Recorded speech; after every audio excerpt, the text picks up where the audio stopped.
need that sports encyclopedia. We West Steve Kim. Got Trent in the cut. What a human. He's the best. Yeah. He's a master motivator. I'm a master motivator. I ain't no regular ass motivator. I'm a fucking master. Coaches tried to make practice so hard that the game was less intrusive.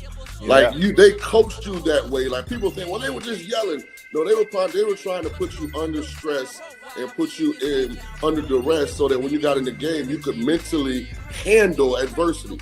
If you go through JUCO and you make it out of JUCO, you can make it anywhere. I respect the hell out of you to see that you're doing what you're doing and still doing what you're doing for real, the way you do it, man. You said from day one you had the same enthusiasm. You keep the same enthusiasm, and it's fucking contagious. In my opinion, I think Shedeur Sanders is the best deep ball in college football. I don't think he's. Can you just say something nice about Shedeur Sanders? I love talking ball. It's nice to connect with guys that are like-minded and just are real and genuine. And I'll proudly stand up next to you. Oh, God bless America. You said belt to ass, T-Rich. You got the belt around you.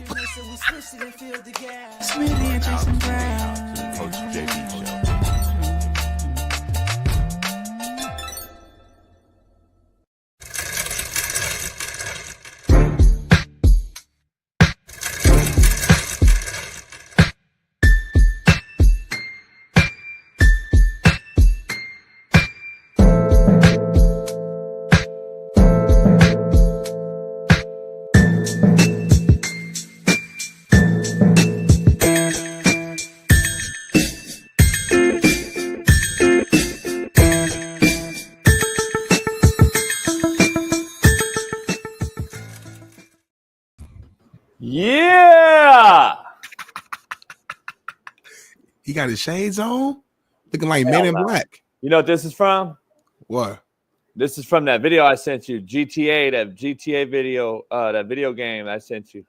Hey, y'all, JB sent me a video from Grand Theft Auto GTA, and he's on live right now, but he thought it was a real live clip of somebody crashing on the highway and flying out the front of their window. I had to tell this old man this was a video game. JB's real smooth. Once he figured it out, he's like, "Oh shoot, let me like try to flip it and rip it like." No, you didn't. That's the 110 freeway. I sent it to you because it's the 110 freeway in LA. I was like, look at this, how real this looks, homie. God. Look at his face. He's lying because if that was the case, he would have sent that and said that. Why would I say that? We see each other DMs all the time. He sent me the video with no type of like nothing. He just sent it because you do that when you think, oh, this is crazy. Let me send it to Big Smitty real quick. He didn't know. I said, homie, this is a video game, homie. He was like, oh, shoot. JB tried to flip it. He's never wrong, y'all. So you have to find a way to make it seem like he knew what he was doing. Trust me, he didn't know. I knew on everything I love. I knew. By the way, that's BPS. Everything I love. Right. On everything. Yeah, nobody knows what it is. Nobody knows what everything is. Everything, though. It's everything. But everything don't really do. That's on everything. Everything is everything. It's the same thing as you saying they. Like who's they? I don't know. This essay right here. This essay, look. The essay put it right here. But no, that's white dude now. No, that's the essay. white dude. Look. Essay and like bros. You know the bro? I just found out what a bro was. Define it right now. What's a bro? I think it's like the ultimate like Trumper. Oh, I didn't know that. Okay. They got the high truck. They wear these regular trucker hats. Yeah. And it's like they're like a little short, stocky, white, fucking stiff hair. Like a bro. I didn't know what a bro was. I didn't even know that was a real thing. Huh. I didn't know that. I heard the term, but I didn't know it was defined that way until just now. So yeah. Somebody said you did a hell of a job yesterday. Oh, thank you. I don't know what I did, but thank you. Appreciate you. Where? On the show, or you mean somewhere else? It has to be the show. I didn't do nothing else yesterday. Publicly. It has to be the show. And then old boy right here saying, what's up? What's up, my guy? T Mixum. What's up? What did he say? What did he say to us? He said, what up? T Mixum. White people, y'all love saying nigga. Like y'all love, like y'all want to say it so bad. No, we don't. Y'all do. Yes, y'all do. I know white people. Y'all love just wanting to say it. It's like it makes y'all like makes your wee hard. Never like, wanted to say it one time. Never have said it either. You want to say it bad. Like you love the word. No, like even the word, like trying to be like the white boys who think they're black, who think they can say it, is a joke to me. Like I get cringe. Like, dog, be your motherfucking self. Stop trying to be someone else. I got an issue with polys that say it too, dog. Polys grew up with it, and brothers, I guess it's cool with them to say it. And then I know Mexicans that say it. I'm like, homie. So y'all culture strong. We are. We've been on that. You've saturated a bunch of wannabe followers. Y'all try to steal all our stuff, good and bad. Huh? I say y'all try to steal all our stuff, good and bad. No. Hell yeah. Y'all stole us. Not real y'all ones. stole us. But hey, let's Not move real on ones. to another conversation. We can talk about that all day. Not real ones, though. Real ones are real ones. I'm a leader, not a follower. And I still be me, and everyone know the real, and real recognize real. But that's what Smitty. Smitty, it's Truth Telling Thursday. So we start off with Truth Telling Thursday. Steve Kim's going to join us, the Korean Cosell. T-Ritz, Trent Richardson, Bama legend, will join us on a special Thursday. We are sure. I already talked to him this morning. He'll join us. And then, we got a loaded lineup, man. We got a loaded discussion board today on the lineup, on the rundown. It's the realest show on planet Earth. It's brought to you by Bet US. Head on over there today because Thursday night football, we got a lot to discuss tonight with a showdown, but also the NFL MVP has major implications tonight on how well Jared Goff plays since Jordan Love's not quite in the discussion. But we're going to dive into that. Use the Bet US and get all your picks. You can also prop bet the NFL MVP right now and get you early, get your little early bet in. So Bet US. Head on over there today. Use our promo code CoachJB. All right, Smitty, as we get ready to watch this NFL showdown, this NFC North showdown between the Lions and the Packers tonight on Amazon, we have to discuss who is the NFL's MVP. It's time for it, Big Smitty. It's time to give some real insight as to who is winning it, who will win it, and why they deserve to win it. Jared Goff is the best, is the quarterback on the best team in the NFL. Has one of the highest passing percentages in the NFL and touchdowns to interception ratios in the NFL. Lamar Jackson has thrown 29 touchdowns versus only 3 interceptions and is on a team that is middle of the pack in the AFC.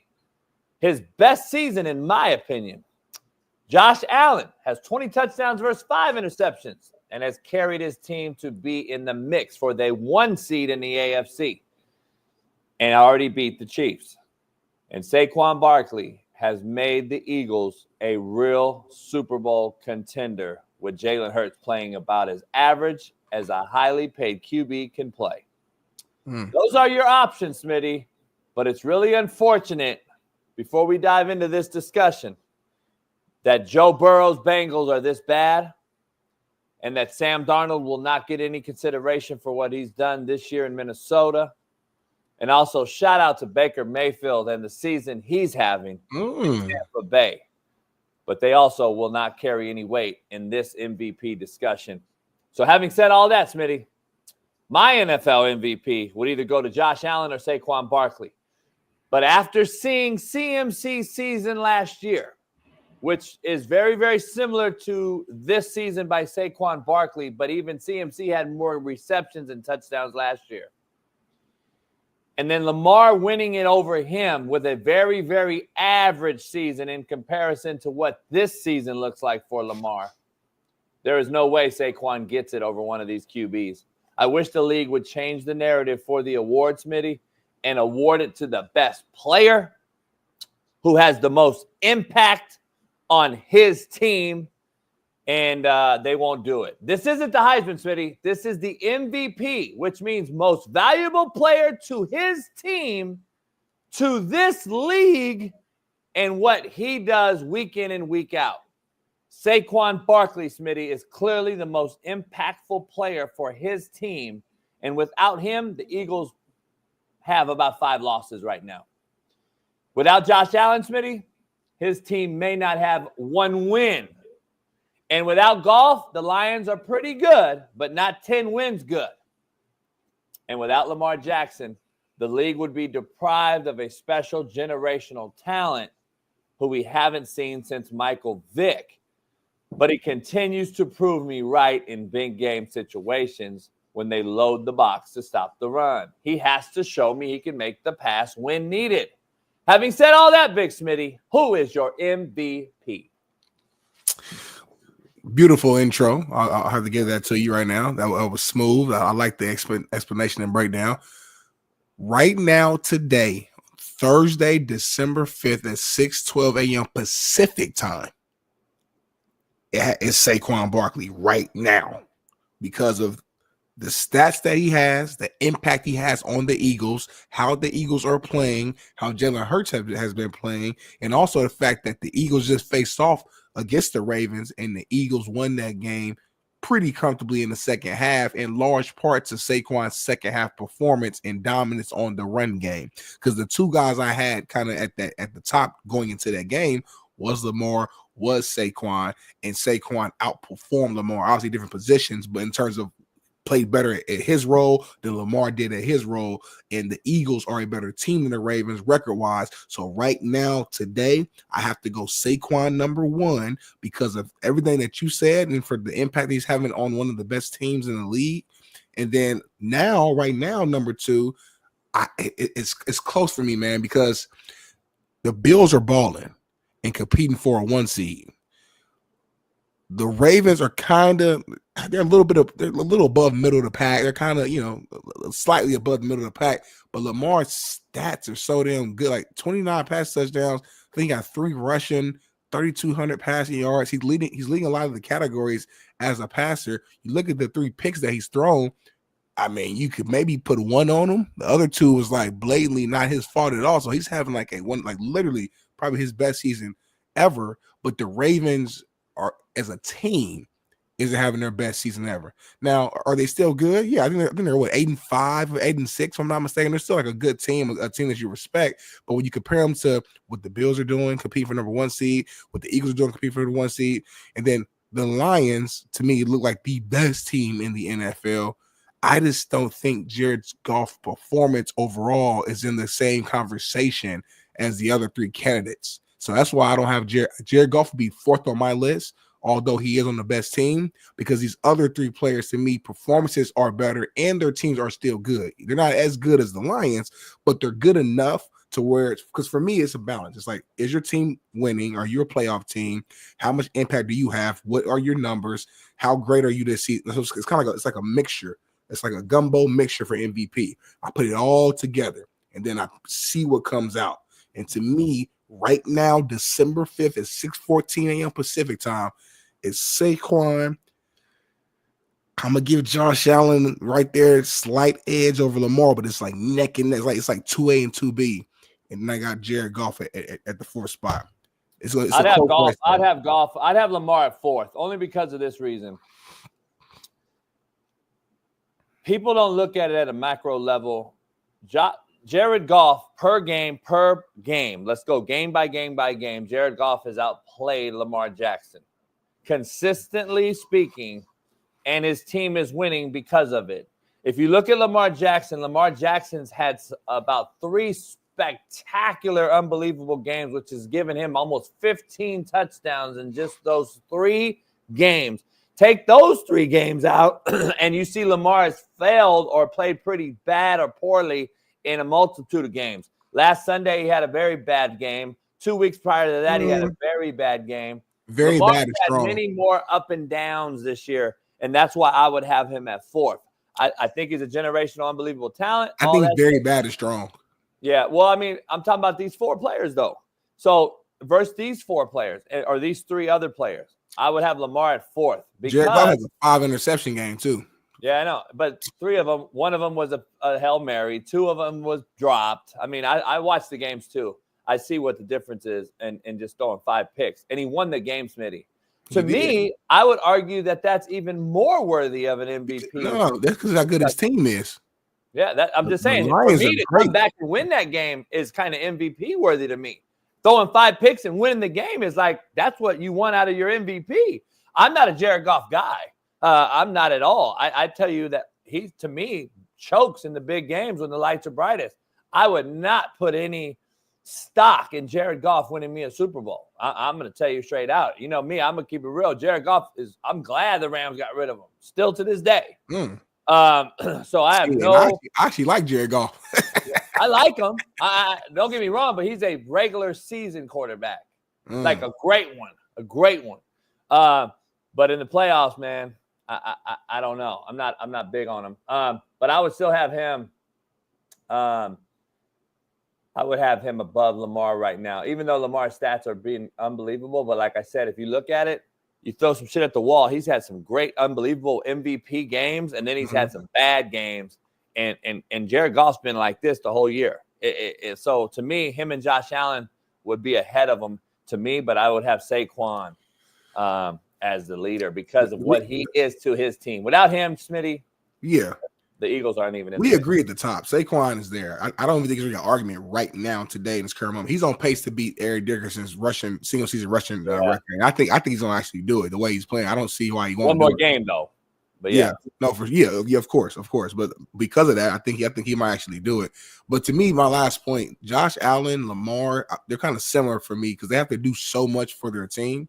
But in order to make their team be great. Jared Goff, really good quarterback.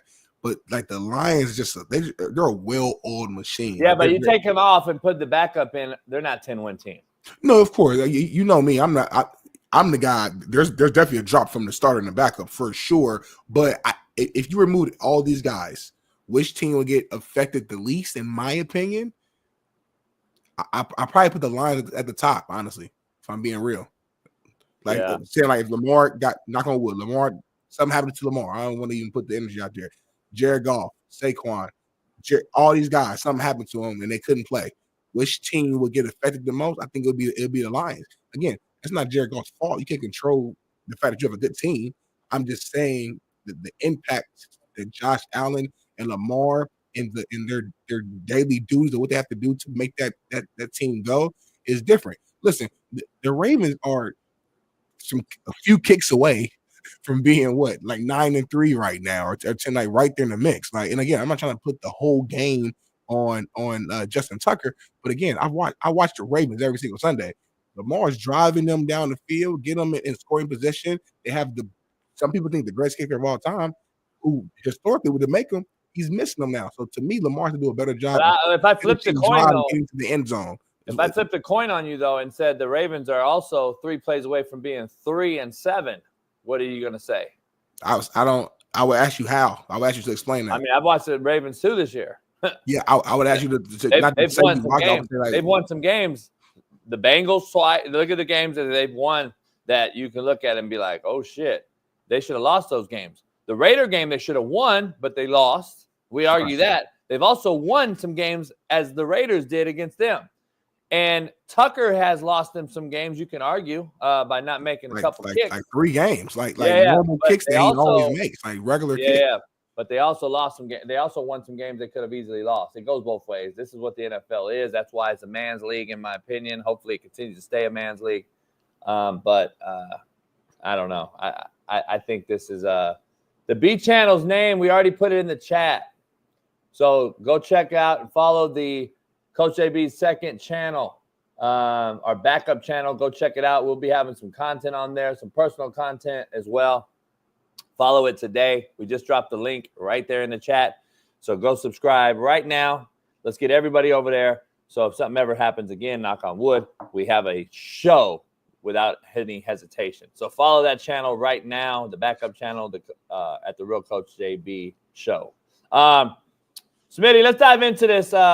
Let's get into the topics here because this show is brought to you by BetUS. And we got a quote of the day, but let's get into the topics of the show. The Packers take on the Lions tonight at Ford Field on Amazon Prime. So make sure you guys head over there today and use BetUS to make those picks. Mina Kimes and Kay Adams, Smitty, Your two favorites are being eyed for Netflix's NFL Christmas doubleheader. Steve Kim has something to say about that. NFL upholds Azeez Al-Shaair's 3-game suspension for his hit on Trevor Lawrence. My question to the league is, what did you do to the man that hit Cam Newton in a very similar fashion? Nothing. You did nothing. I want to know why it's so different every single weekend. And then Miami quarterback Cam Ward blasts the College Football Playoff Committee and takes a shot at the SEC, saying how Miami plays better defenses than teams in the SEC. I'm sure Steve Kim will have something to say about that. But before we begin, Smitty, let's start with the quote of the day brought to you by BetUS.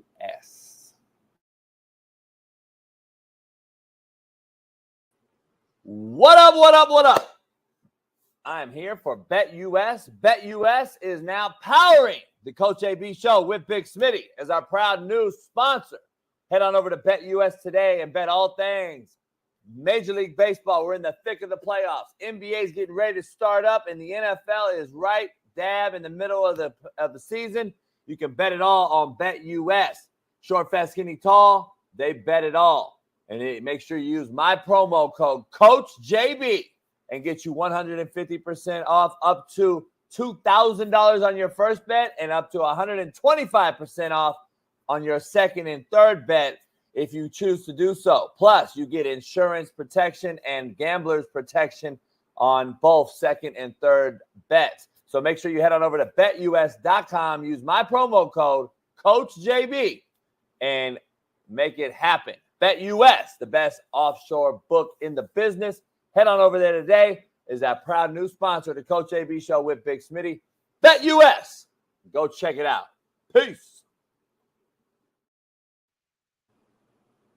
Here we go. Quote of the day, man. My favorite segment. What you got? Smitty, if you want the rainbow, you got to put up with the rain. You just said something right there. Yeah, put the shades on. You earned that. Put the shades on. You earned that right there. I wish there some music that came on. As soon as the glasses came on, the music. The gangster one? Yep. Dun, dun, dun, dun. That was hard what you just did right there. Because you basically saying if you want to get to the money, you want to get to the goal, you want to get to that dream, you want to get to whatever that thing is for you, you got to go through some trials and tribulations. Listen, when you learn how to ride a bike, chat, did you fall? Did you fall a couple times? Did you scrape your knee a couple times? Did you hit your shoulder? Did you cry? But you had to get back up to learn how to do it. With anything in life that's worth something, you're not going to get it on the first time. You're going to struggle. It's going to be tough. But if you continue to fight, a lot of times you give yourself a better chance at reaching that rainbow, that goal. King David Cartel says this was a bottom 10 quote. Kathy really on judging the quote now. Shout out to King David. That's kind of funny. I ain't going to lie. I think it's the top 15 quote.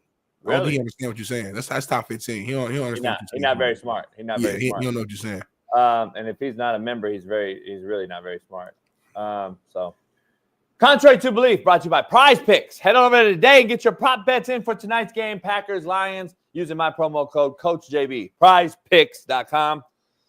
Smitty, contrary to belief is a little bit different. Okay. It's not a quote, direct statement, but it could be a statement that's telling you straight out, contrary to your belief, this is how it is. So I want to be all the new listeners to understand the difference between a quote of the day and a contrary to belief. Somebody asked. So, contrary to belief, not doing what you like, but liking what you do is the secret to happiness. Not doing what you like, but liking what you do is the secret to happiness. Okay, I have to read it. That's so deep. You guys can't even understand That's hard. That right there make you go like this. None of you can understand it. Nobody in the chat right now understands it. Not one person can grasp it. Say it one more time then. Say it one more time. Not doing what you like. Yep. But liking what you do is the secret. Is the secret. Liking what you do is the secret. Not doing what you like. So what you're saying is doing what you like is like, no, liking what you do every single day. When I was a football coach, that's what I liked to do. I didn't do it because I had to do it. I did it because I wanted to do it, and I liked what I did. But if I like what I did, ain't I doing what I like?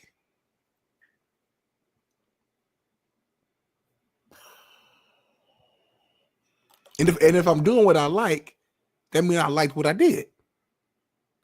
Two things can be true. Fuck. Not two things. Am I tripping? I tripping? Chat. Am I tripping, chat? Yes. If I liked what I did, that means what I was doing, I liked. And if I liked what I was doing, that means I was always doing what I always liked. And if a rat go into the house, it's a mouse. If a mouse go outside, it's a rat. Am I tripping, chat? You got me confused on that one. I ain't gonna lie to you, homie. That's a bottom fiver. That's a bottom fiver. Because if people got to think this hard to know what you said, it ain't effective, homie. Micro thinking. Let's dive into poll question. We'll take a few calls. Members only. We'll take members only. Yeah. We're not going to go members only chat though. We're going to leave the regular chat. We're going to leave everybody in today. Okay. All right. You being nice today. Because I was ready to kick him out of here. But we'll leave you in. If you ain't green, you ain't me. Yeah. But if you're not green, you're not calling in. So, but we got a poll question, Smitty. Bailey will put it in the chat. We'll take a caller or two. Who is the NFL MVP right now, Smitty? Who is the NFL MVP? That is what we already debated. Anybody else thinks. Yeah. If somebody put a hypothetical to your head right now and said, who's your MVP, Smitty? Who are you going with? Like, who do I think is going to win? I think Josh Allen's going to get his first one. Because they snubbed him last year. I mean, the last 2-3 years, Josh Allen has been like a favorite. He's been like a top 5 finalist. He's had the numbers, but something has happened to where he hasn't won. So I think like they don't want to give Lamar another one. You know what I'm saying? So like, in order for the Ravens to get another one, I feel like the Ravens got to go on like a winning streak and win out. I think something crazy like that. Like the fact that Mahomes was the leader for like the first 7 weeks blew my mind.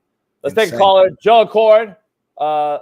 Long-time member, long-time listener. What's the weather? Before you say anything, what's the weather? Norman, Oklahoma today. Norman, Oklahoma.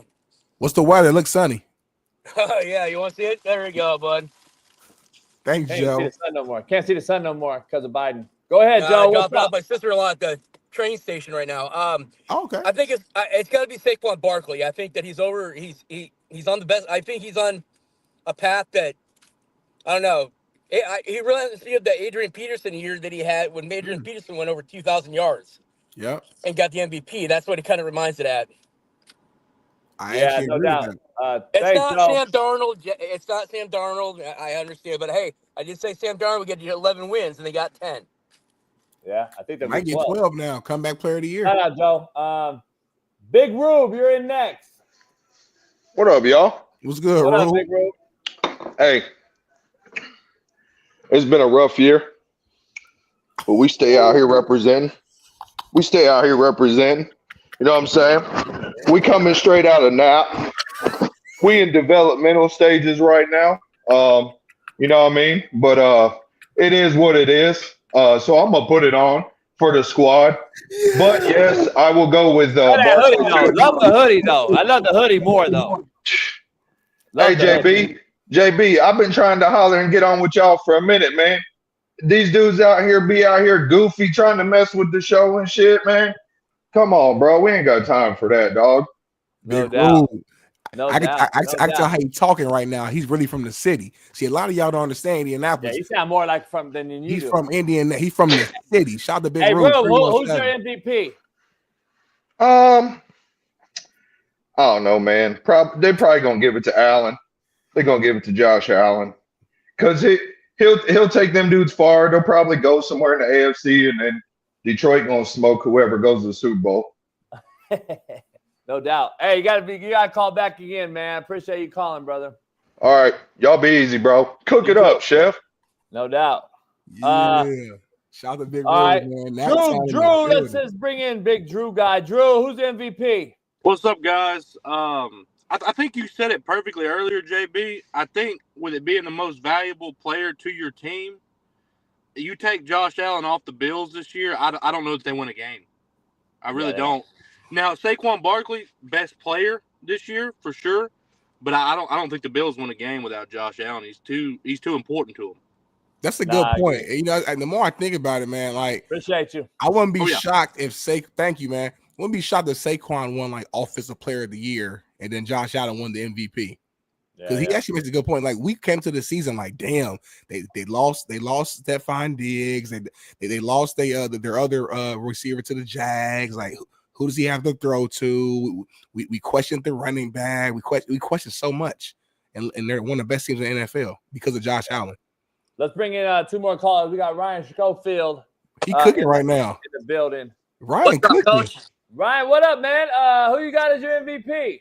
I got Josh Allen. So I think a lot of people forget this, but when Adrian Peterson won the MVP, it was because Christian Ponder was his quarterback and he got him to the playoffs. That was his thing. But if you look back in 2000, Derrick Henry had 2,000 yards and 17 touchdowns. He didn't even get a vote. And as I kind of go on, I mean, Saquon Barkley's an amazing player, but if you put DeAndre Swift back on the Eagles, they're still a winning team. Like everyone said, if Josh Allen's not on the Bills, they look like the Jets. Ryan Schofield, I got 2 questions for you. Number one, what are you cooking back there on the stove? I saw you moving around real fast. Omelet right here. I just finished it up and some nice potatoes. So. Okay. And then number 2, what radio show are you hosting? You have a radio voice. I know you have a radio show or a podcast. What's the name of your show? It's called the SCO Zone. I would love to have one of you guys on sometime, but actually, Coach, you still owe me a hoodie from the time I answered trivia. Really? I forgot about that. Yeah, I answered the man. You gotta drop your email or something so I can email you and get it going. All right, yeah, no, anytime. But yeah, appreciate it. I apologize for my co-host being appreciate you, brother. Good voice you got. Appreciate that. All right, brother. He got that voice, don't he? Carlos will be our last caller. Carlos, what up? Who's the MVP? What's on, gentlemen? MVP for me. You from LA? 951. Okay, IE. Yes, sir. What you got? I would say Saquon.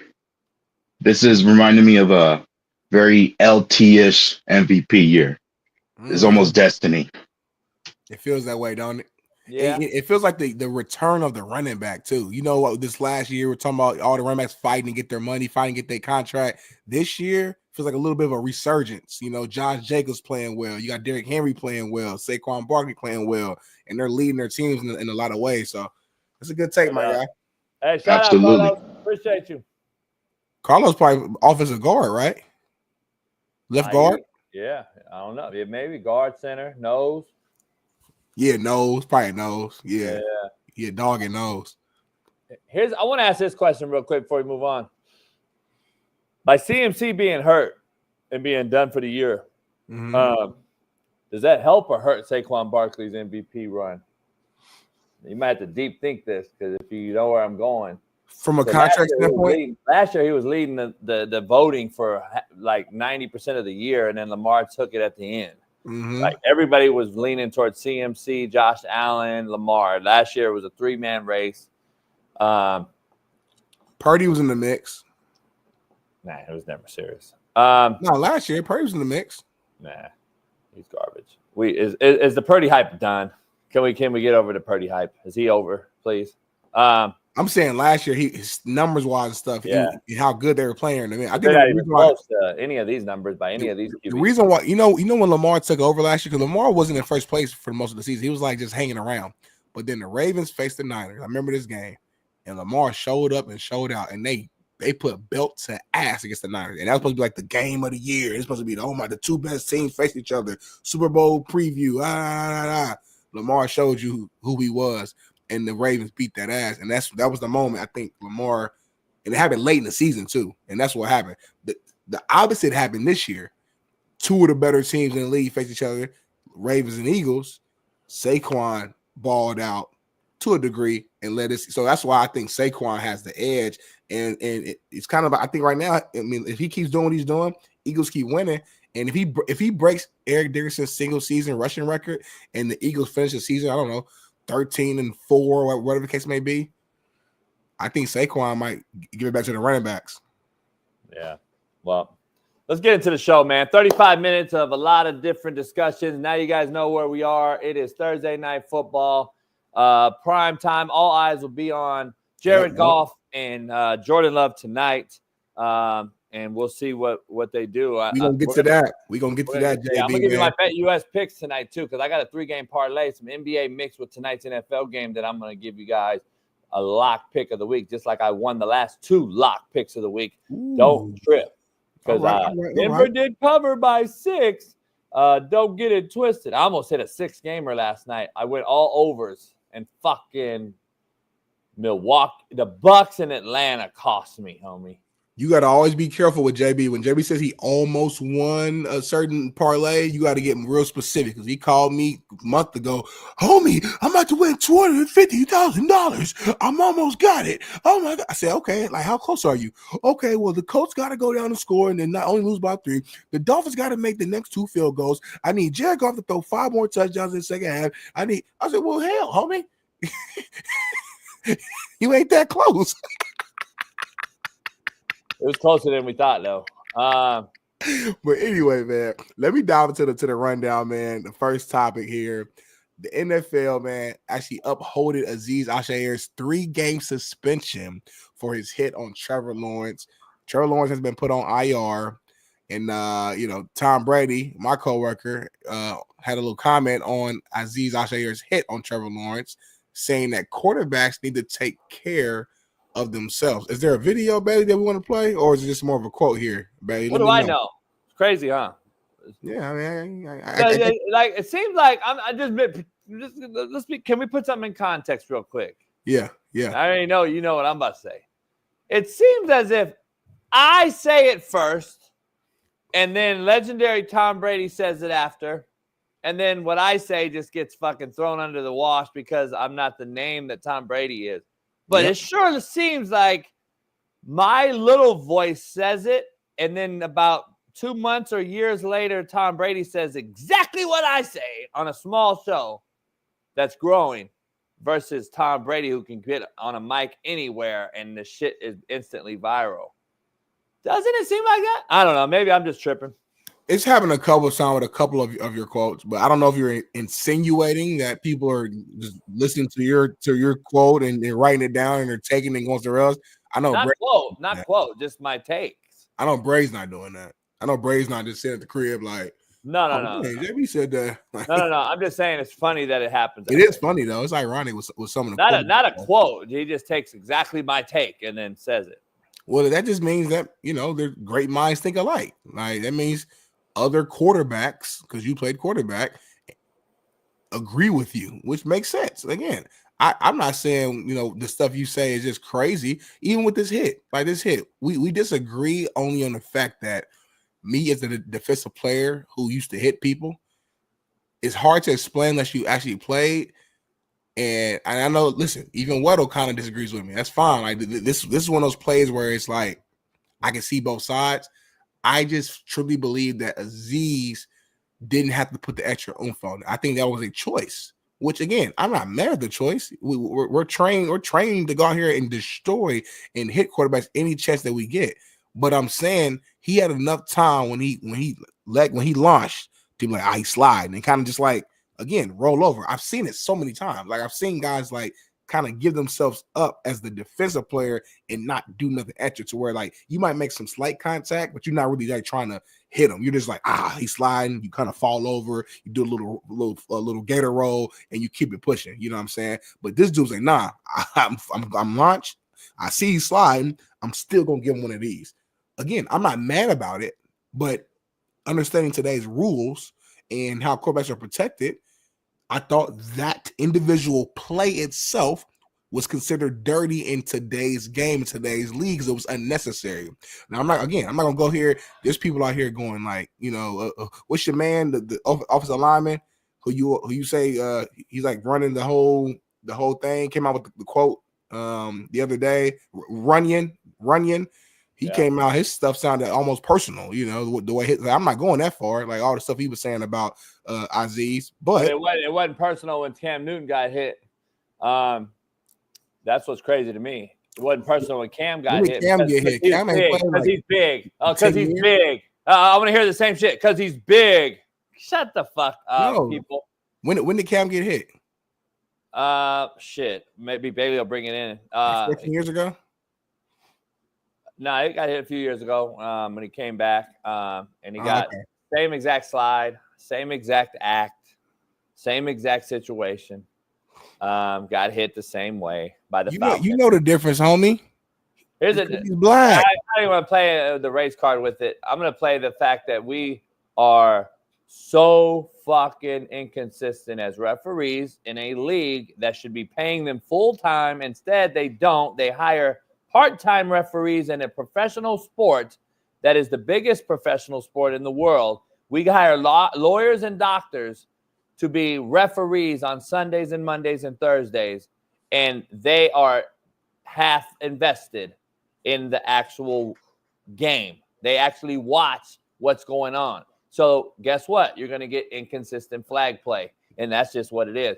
Bailey, if you can find the Cam Newton slide that he got hit on that everyone's talking about today, Smitty hasn't seen it, but I want to know what the difference is in that hit and this Azeez or whatever his name is. Azeez Al-Shaair. Yeah, whatever his hit is. He came out and dropped an Instagram and a tweet and said, "You want me to be the villain? I'll be the villain." And he dropped a little Joker meme. It is what it is. Hey, go! I like the fact. Go be the villain. Fuck it. I'm good with it. Here's the issue I have, Smitty. You said all that you said, and you said you've seen it all before, and where a guy comes by and just taps him after the slide. I don't believe you have. I don't believe you looking at what the context is. He hit him at the first down marker. We've seen the taps after the first down or on second down or on a very long run that's just a moot point at that point. The first down's been had. Then you see the tap. You've never seen that bang play at the first down marker when you slide that late. And you and I, either of us, have actually been in the situation, even though we played and have been around it and we know how fast the game moves. But that particular situation, maybe you have. You can correct me if I'm wrong. Have you ever had a guy slide on you that fast and then 6'6" quarterback at that speed and then, bang, bang? I don't think we've been in that situation. So we could say we see it all we want, but we sound like the casual fanboy who's on DraftKings right now. Let's be honest. We're not moving 4-5 like him, and we're not moving at 4-6 like the quarterback was, and we're not trying to get the first down, and we're not trying to stop him from getting the first down. So we've been talking about this for 4 days now. None of us know what it's like and how it is because it's a biomechanically impossibility to stop your body when you are parallel to the fucking ground at 4-5 with 20 pounds of gear on. Let's just be honest. People need to stop with this narrative that he could pull up and stop, and people need to stop with the narrative that Trevor Lawrence was a defenseless player. What's the difference? What really? Show that again. What is the true difference in that play and this other play? And there was not one thing called on that. Not one. Not one play. And this play slowed down, by the way. Not one play. Not one penalty was called on that play. There was no flagrant, target, fine, suspension. See, that's what. Yeah, but Jay, I get your point. But John Runyon wasn't the guy then, by the way. He was now the guy. But I'm just saying. But one, every game is a different group of refs. So again, it's a subjective thing. They're not robots. So don't they go to my point that you should have fucking but they're not robots. refs? I'm saying every ref's not gonna call things exactly the same. Number one. Okay, doesn't that go to my point? Number two, that was Cam as a Carolina Panther. Like, I don't know, like how, like rules change every year. The how much they protect quarterbacks have changed even in the last 5 or so years. Like Cam as a Panther, was that the comeback as a Panther? Was that his first run? I mean, that was the first. I'm just saying that was his first. Let me ask you that was what 2016 or something like that. I don't care, man. I asked you how long ago was it because Can I ask you something? The rules ain't been the same. I'm just saying the rules aren't exactly the same. So they continue to get softer on the quarterback. So I hear what you're saying, but I mean, that's like me finding a play from 04 or some shit and be like, look, they didn't call it the same. But does it matter? It's not the same. Does it matter? It do matter because the rules change. Like I don't understand. Like if it changes, we know the rules change. We know the rules change, but does it matter? Why are we? The bottom line is, what are we doing?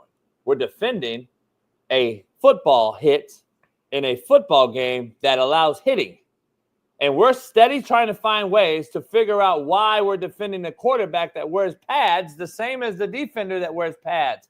Why are we playing football here or fucking or not? There shouldn't be a discussion in this shit, in my opinion.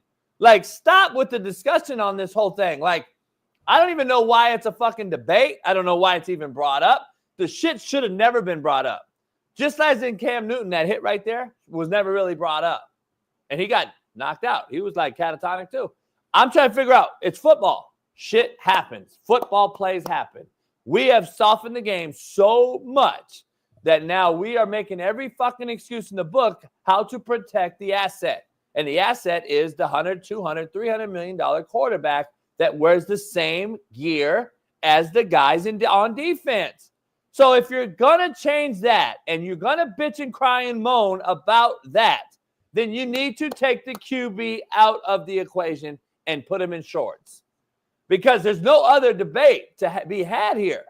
Like, put him in another scenario. Either make him the punter, which, if anyone knows what I mean, the punter is protected inside this cylinder. In the back, when he's in the punting situation, he is protected just as a quarterback is protected in the pocket. You can't hit the punter late. You can't hit the punter low. You can't high-low the punter. You can't land on the punter.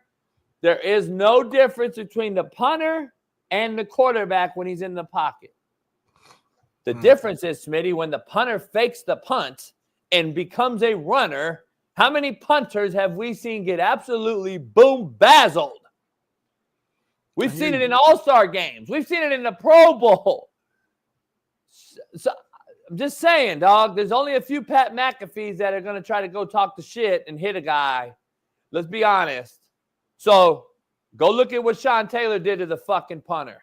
I'm just telling you, if you're going to protect him in the pocket like a punter, then either A, the rule means you can't run no more, quarterback. So don't run no more then, homie. Like, what do we want to do? You want to see Lamar Jackson make all these crazy, exciting plays? Or do you want to say you can't run quarterback? Because when the quarterback becomes a runner, he's a fucking running back. And they can hit them. It's just when they slide. So, like you said, maybe remove quarterback slide, like you said. Which sounds crazy to me because slide has always been a part of the game. But maybe that is a solution, man. You can't slide. If you run, you just got to run and take the hit. You know, maybe that's what it is. You know, I don't know. But I mean, I remember Josh Allen gets hit all the time. I remember when quarterbacks get hit. And that's the thing. That's why I'm not going to use this race card shit. Josh Allen gets hit as hard as anybody, and nobody. Yeah, I was talking about the race card. I'm not. Yeah, I know. I'm just saying. I've seen people out here using the race card, and I'm sitting here like, nah. Josh Allen gets hit as hard as anybody on the fucking run, just like Lamar does when they run, just like anybody else. And CMC or the head coach, I'm fucking drawing a blank for the Lions, just told the entire defense. Dan Campbell told the entire defense to hit Caleb Williams. Yeah. If he don't slide out of bounds. As you should. To me, that's fucking coaching. So now are they going to put a bounty gate on him? No, we've always been taught. We've always been told. Have you seen that podcast? Have you seen a podcast of his players talking about what Dan Campbell? No, I didn't see it. Yeah, it's out there. I don't know if they can find it. No, I believe it though, because they had some guys on a podcast yesterday, and they were like, "Shit, Coach Campbell told us to hit this motherfucker out of bounds." Yeah. I mean, before he went out of bounds, and I'm like, "Shit, that's football. Like, make that motherfucker like." I'm just saying, man. Like, on the sideline, if he's still in the game, we hitting him as much as we possibly can. So, yeah, I don't know, man. Maybe it's removing the slide from it, but see, what the problem is when we have these Taylor Swifties who are allowing their quarterback to tippy-toe down the sideline, put the ball out, and get extra 3 yards at the first down marker, and then run out of bounds and do all his shit, and then nobody hits him. And then nobody complains about shit. And then all of a sudden you're 11-1. And now we're talking about why Mahomes is getting away with this and why this team gets these referee calls and why these calls continue to go the Chiefs' Queendom's way. You know why? Because he don't fucking get hit.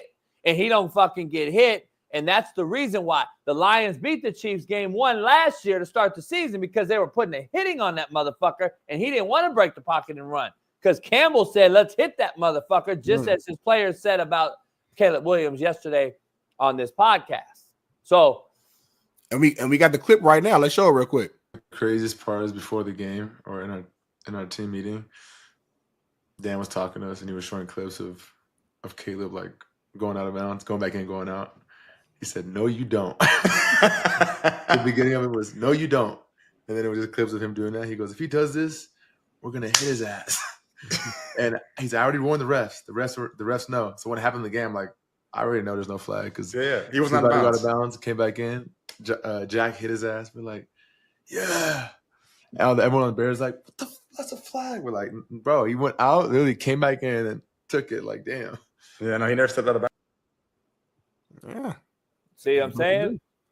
When are more head coaches going to start calling it on the carpet and saying, hey, motherfucker, you want to do this, fuck around shit like what's his name did, Kenny Pickett in college. Yeah. You want to keep doing this shit, guess what? We're going to bang your ass.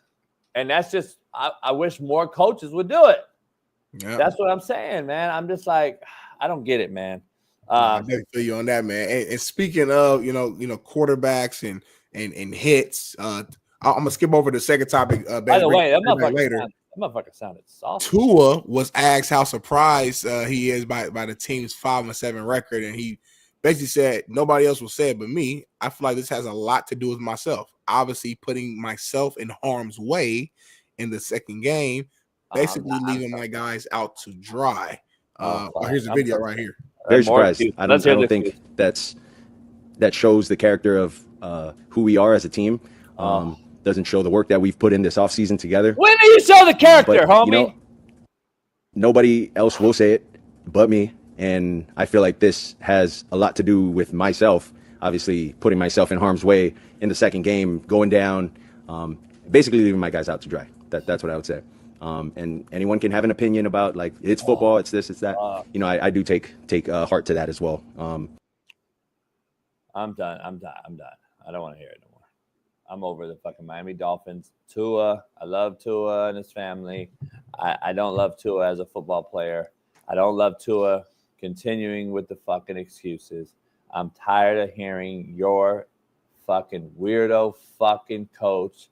I'm tired of seeing his weirdo fucking ass roam the sideline. I'm tired of his weird ass fucking interviews at halftime. This team is soft. It's led by a soft man, a soft little man who wears capri pants. I'm tired of it. You, Tua, need to stop. Smitty, and I'm just going to leave it real quick because I'm not going to talk about this too long because it makes me fucking irk. Yeah. He got paid how much money, Tua? A lot. Stop fucking talking, homie. Either shit or get off the fucking pot. I'm tired of hearing it's on you. You set him up for failure, blah, blah, blah. No shit. We already know. Stop talking, homie. Go earn your fucking money or retire. Quit. And your head coach is soft.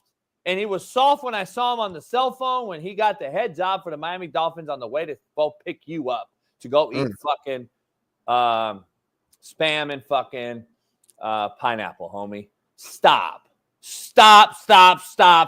You're a fafa. You're soft. Your head coach is a fafa, and you motherfuckers are soft. You can't win in the cold weather. You can't win up north. You can't do shit. Your head coach is soft. You have all this talent, and you're fucking soft. Stop talking about the second game of the year that you got hit in. You get hit every year, and you fuck your team every year. So stop. You're doing great. Stop doing it. You're fucking ruining it for everyone else. Your team is soft. You are soft. And just either say, yes, I'm overachieving, under-delivering, and overpaid, or I need to do better. Stop talking about all this other shit. I'm tired of hearing it, dog. I'm tired of hearing it. This team is the softest in the NFL, Smitty. You can't tell me no different. They have the best wideout core in football. They got two of the best, most dynamic backs in football. They got two great O-linemen. They got a good O-line. They had all these different DBs that everybody, they paid Jalen Ramsey. How much? You lost Fitzpatrick. What's his name? You've done some crazy shit in the draft. listen, there's no one to blame but the fucking Miami Dolphins, okay? Let's just be honest. And Flores called that shit out 2 years ago, and you fucking now have him as a defensive coordinator on maybe one of the best teams in football for the Minnesota Vikings.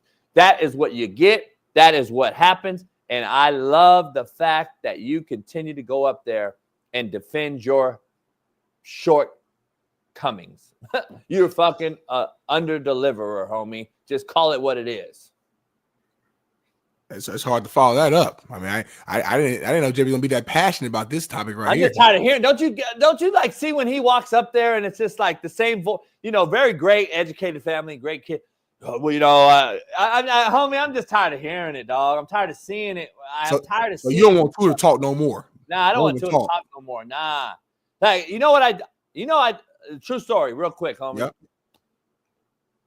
We were struggling. I was in college, and we were struggling. The media would always come to me to get my take, and I told my head coach I don't want to talk to him no more because I'm not good enough to talk to him. I was playing shitty.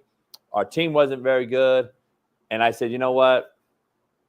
I don't want to talk to nobody. I talked to the team as the leader of the team. I got the team together. I said, man, fuck everybody else. It's outside noise. We went on a 6-game win streak. I didn't talk to nobody. Our team didn't talk to nobody, and I thought I owed that to myself and the team. Fuck all this other bullshit. And it went on a win streak.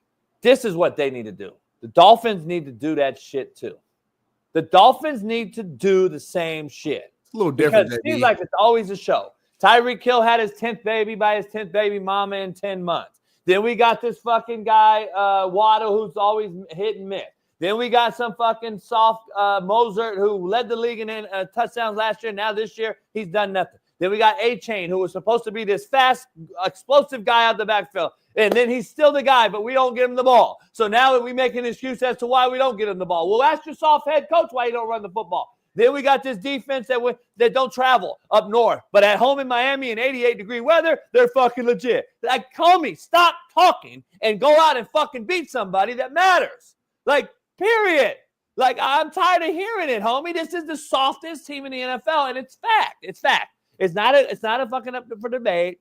You are not an NFL-worthy team when it comes to the professionalism that it takes to travel across the country on a week-to-week basis, regardless of the weather, and have to win a football game when you're one of the highest-paid quarterbacks in the NFL, and you have one of the highest-paid rosters in the NFL, and the most elite wide receiver core in the NFL, and you throw fucking balloon balls up here that are getting fucking cats decapitated and getting cats hit, and your ass is getting decapitated and hit because you don't know when to get rid of the fucking football, and then you want to come up and have a fucking make an excuse about it every single goddamn day. No, shut the fuck up. Stop talking. Go win a game in the North. You're 0-12. 0-12 in cold weather. Stop with the talk. Just fucking go play, homie, and show us. You can show me better than you can tell me, Smitty. That's this old hood term. Hey, man. Mic drop on that one. Let's go to white people shit, black people shit here, Bailey, and we're going to go to our first commercial break. Keep this thing rolling, man. White people shit brought to you by Prize Picks. Go to Prize Picks and make your picks right now. What we got? Oh, now. Hold on. Hold on. What is it? Dog bed. Human dog bed. That's a human dog bed. I got to pause you, homie. I know about this. I'm sure you do. What is this? I don't have one. But Pat Perez and them have one. But they don't have no pets. So why you got a human dog bed? So pump your brakes. They don't have no pets, so there's no dogs laying with the kids. The kids wanted it. You got money to get it. Why not? It's an Amazon call away. They had to deliver it. It's fucking huge, homie, and it's so like ridiculously soft. So what it is, see that right there is white people shit. Like I'm not ever doing that. I'm not doing it because I'm not getting hair on my shit. Yes, you are. Yes, you are. I'm not doing that, homie. Smitty, you know damn well. Have you you ever ever seen seen me in front of these fans? You love Callie and Ash so much, man. But have you ever seen him in my bed, homie? Have you ever seen him on my couch? I've never seen you in your bed, Paul. Have you ever seen him on my but have you ever seen him on my couches or anything? But have you never seen him on my couches in my house? No, they're not allowed. They know it. This ain't no fucking white weirdo ass house with dogs. Okay. Don't act like you don't be cuddling with your dogs though. You I do know. be Right here cuddling. right here. Yeah, you be stretched out. They be all over you. You be, yo, how you doing, Ash? Your voice changed. Hey, baby. Hey, Can Ash, I go how on you here doing? live and show and how can I do that? Because this motherfucker, you gotta see this motherfucker right now.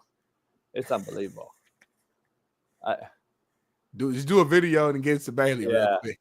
this motherfucker is ridiculous, homie. In my chair though, but that's as much as he'll do. He's allowed in a cigar lounge chair. But you know why he's in that chair like that and comfortable? Because he used to you being there and him laying on top of you and y'all spooning together. Y'all spooning in that chair. I've seen it happen. Your voice changes. Hey, Ashy. Hey, Ashy, girly. Hey, boy.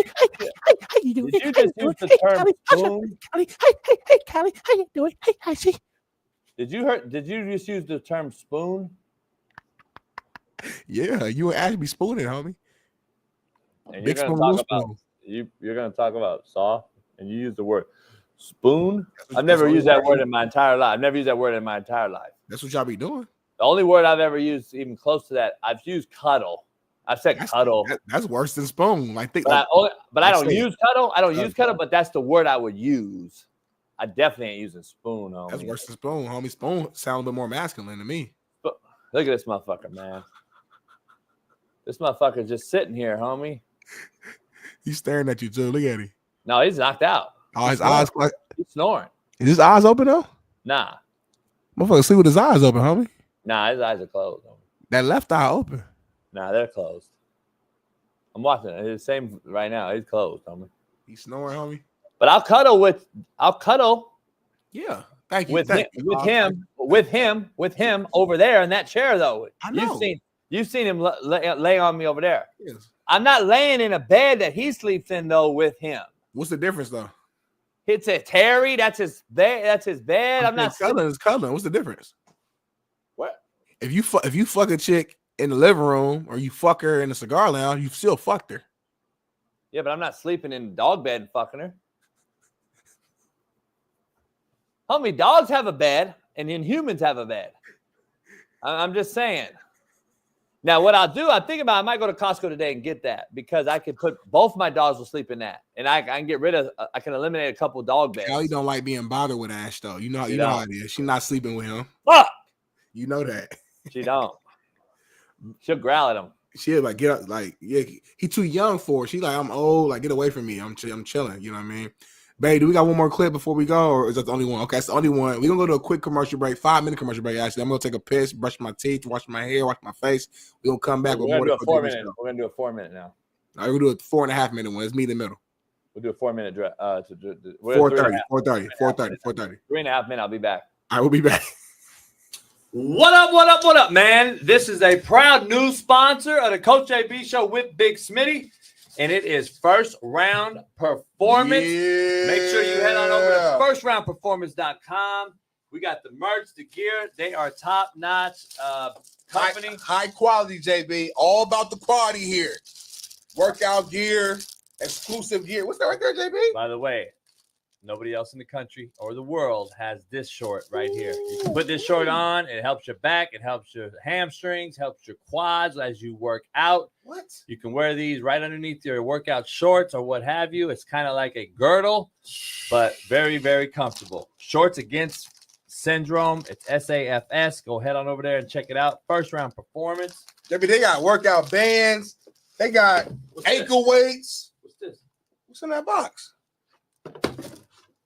Yo, kind of good. It's our first time seeing this. What's this? I'm nervous.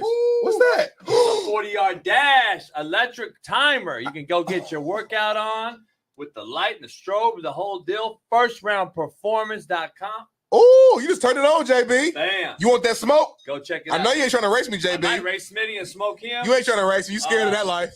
Yeah, this is real deal. You guys got to go check it out. FirstRoundPerformance.com. Head on over there. Proud new sponsor of the Coach JB Show. Nice, JB. With Big Smitty. And oh, this is mine, right? hell yeah. Listen, their premium gear, including the revolutionary SAFS shorts I just showed you, are expertly designed by a leading orthopedic surgeon to align your hips and relieve your pain. It is trusted by athletes and active individuals alike, whether you are pushing your limits with their high-quality resistance bands, as Smitty just showed you, or boosting recovery with the powerful dual spectrum red light therapy devices that I just showed you. First Round Performance delivers the tools needed to stay at the top of your game. Whether aiming for peak performance or simply wanting to live pain-free, they've got you covered. Visit firstroundperformance.com or shop on Amazon today. They just launched their AmazonStore.com, their Amazon store. This is out there, First Round Performance on Amazon. And so go help them out and grab some performance gear today. And please feel free to reach out to us if you have any questions. Yes, sir. Go First Round. Go First Round, baby. The promo code will be Coach JB. So check that out and head on over there today. Get right, baby. First Round, the highest quality. First Round Performance. Go get you some merch. Ooh, I like this shirt. I like this shirt, JB. Peace.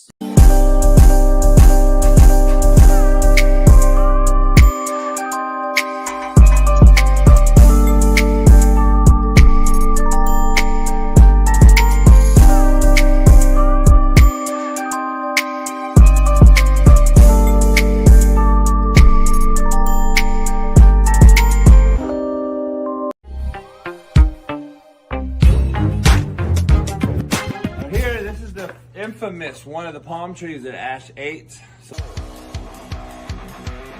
Can't fucking believe you. See this fucking dog? You see him? Who just eats a whole fucking palm tree, man? You gotta be fucking shitting me. This fucking unearthed the motherfucker. Ate the whole fucking thing. Like, who eats a whole fucking palm tree? Like, you fucking shitting me? Are you fucking shitting me? No shit now. Who did it? I'm gonna look at the fucking camera. Who fucking did it? Sit down. Sit down. Sit. Sit down. Now, do we understand each other? Excuse me. There is no more fucking up palm trees. I'm tired of spending all this money, and now I've created a whole fucking barricade for you. So I don't want to have to dig this bitch out. I'm fucking dead. I'm old. My back hurts. I'm fucking stiff as a porn dick. Come here. Sit down. Sit down. Boy, if you don't sit your ass down. Now, you come over here with me. Come on. Here's what I had to do to fucking stop you. And I got a better, beautiful, bigger tree. So now we are shitting in tall grass, replanted it, bitch, soiled it up, put a little trellis in here, put a bunch of fucking stones, look like Stonehenge around this bitch. And now, Ash, are you gonna fucking try to dig this bitch out? Are you gonna do this? Are you gonna do this again? So I had to... Ash, remember this? Remember you ate this? Did you do this? He ate once. I put this little moat around it. And just a sitting area. Come over here. We got the flat stick basketball court and driving range. So if I ever want to pull out the big dog, that's our net. All we do is just slap down our driving range, you know. And bam, swing away. And that's where we swing into the net. Jimmy crack corn on this hoop. And here's my RV parking where I park the whips. Let's take you out and show you a few. Out these double gates, I'll show you a few cars. Come on out.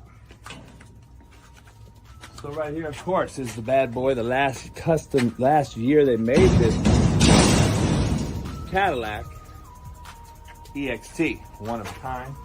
Can't find these anywhere. And then you come out here, we got the 650i, BMW, rag top, 500 to the rear, white interior. You know, you can't beat it. This is my baby though, my truck. Full sound, custom sound system in both. Top notch, only as I do. And obviously, this is my crib. Oops.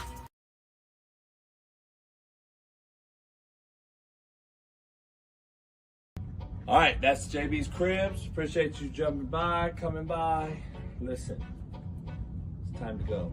Now take your asses and get the hell out of here. I'm about to go cook some slapstick tri-tip.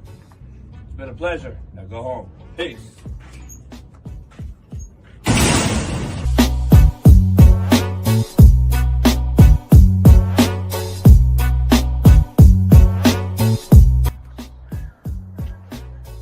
Get to look down on the property.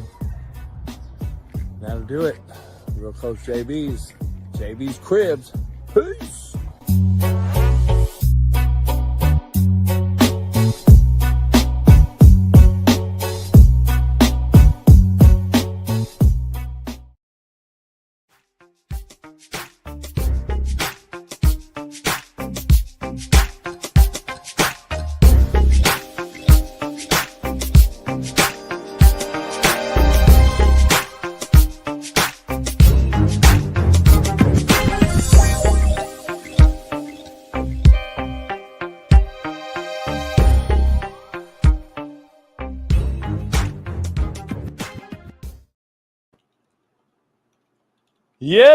Yes. I'm back.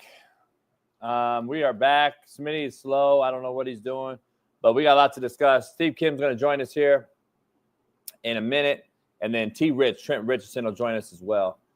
Speaking of the devil, the co-host of Jason Whitlock's show, the co-host of the three knockdown rule, our main man, the Korean Cosell himself, Steve Kim, joins us. Steve? Hey, what's up, Coach? How you doing? What up, brother? You good? Doing real good. What's going on? I'm excited about Saturday. We're going to have a real deal. I think we got some people coming over, Porty and them. We're going to finally have a real meaningful weekend to only show us that we'll see the same teams play for a third time in a couple weeks. Yeah, I mean, look, it's college football conference championship Saturday. Then you have good fights. ESPN has the rematch between Oscar Valdez and Emmanuel Navarrete. Then Robeisy Ramirez takes on Rafa Espinoza.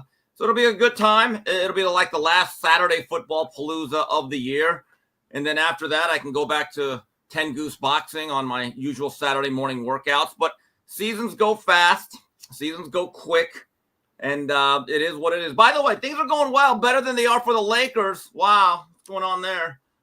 Man, what's going on there? 41-point loss. They had a 41-point loss, though, Steve. And the team just looks distraught. I mean, it's like all that slander of Darvin Ham. What happened? What happened to JJ Redick, man? Yeah, JJ Razor Redick. What happened, man? I thought you had all the answers sipping on that Pinot Grigio. You know, I loved it. The anointing is what gets me. The anointing is just comical. Well, one guy anointed him as the coach. That's LeBron. Stephen A came out. Oh, this guy's already ready to go. He's the best coach. He's never fucking coached even youth basketball. Okay, stop talking to me about his 2 weeks. Everybody was like singing his praises there. He's great. All movement. They're looking a little fast. At the end of the day, y'all. Same ball movement on every team, Smitty. They move the ball and they shoot a three. It's not a new offense. At the end of the day, though, Lakers just ain't got the weapons. They ain't got the guys. LeBron. I cannot wait. They don't have the guys. I cannot wait till that guy from Akron gets out of here so I can go back to being a Laker fan. Me too, man. God damn, he's horrible. I mean, hey, Smitty, did you hear James Worthy and Robert Horry last night on the Lakers post-game show? No. They are letting their hands go. They're kind of Hey. And Worthy can say certain things. He's a legend. I think he's actually untouchable because he was caught on a hot mic saying, man, this Bronny thing's a joke. And I asked somebody that's kind of affiliated, and they said, Steve, James is good. But, you know, who thought this was a good idea? I don't know. Seriously. And then 82 games is the whole thing. That's the championship. We want to get into 82 this. games. I don't want a woman being my president. I don't want my woman wanting my basketball team. Freda Bus. True again. Yeah, Freda. She ain't Sonny Corleone. Dr. Jerry Buss did not sacrifice for this. Bring back Johnny Bus or Jim Bus. I agree. Seriously. No one wants to criticize her because she's a woman. And I'm like, she's done a terrible job with this franchise. She has. Horrible job. And I disagree with Smitty. If I look at the top to bottom in the NBA, and the NBA is won by big threes now, the Lakers' big threes is equivalent to a lot of big threes in the NBA, Smitty. You just got a 42-year-old or whatever he is. Okay. No, but that's not on. Don't blame us, homie. That's your old choice. Guys, I have a question though. The Lakers wanted that. And shouldn't their number one though, night to night, be more or less Anthony Davis every night? 100%. Yeah, no question. It's not, Smitty. It runs through LeBron, who shoots threes. Right. And then the other thing is, if you're not used to being the number one, it's all of a sudden hard to say in a tight game, all right, take us home. Right. See, I talked about this with Whitlock a couple days ago. And after the 86 season, when the Lakers lost to the Rockets 4-1 in the Western Conference Finals, Ralph Sampson threw up that twisting shot. We all thought the dynasty was over because the Rockets were young. They had the Twin Towers. Lakers were going through a little bit of a transition. They almost traded James Worthy, which would have been disastrous. But Pat Riley in that summer went to Magic's home and he said, Magic, I'm going to tell you this right now. You're going to be the number one scoring option now. Kareem is going to be number 2.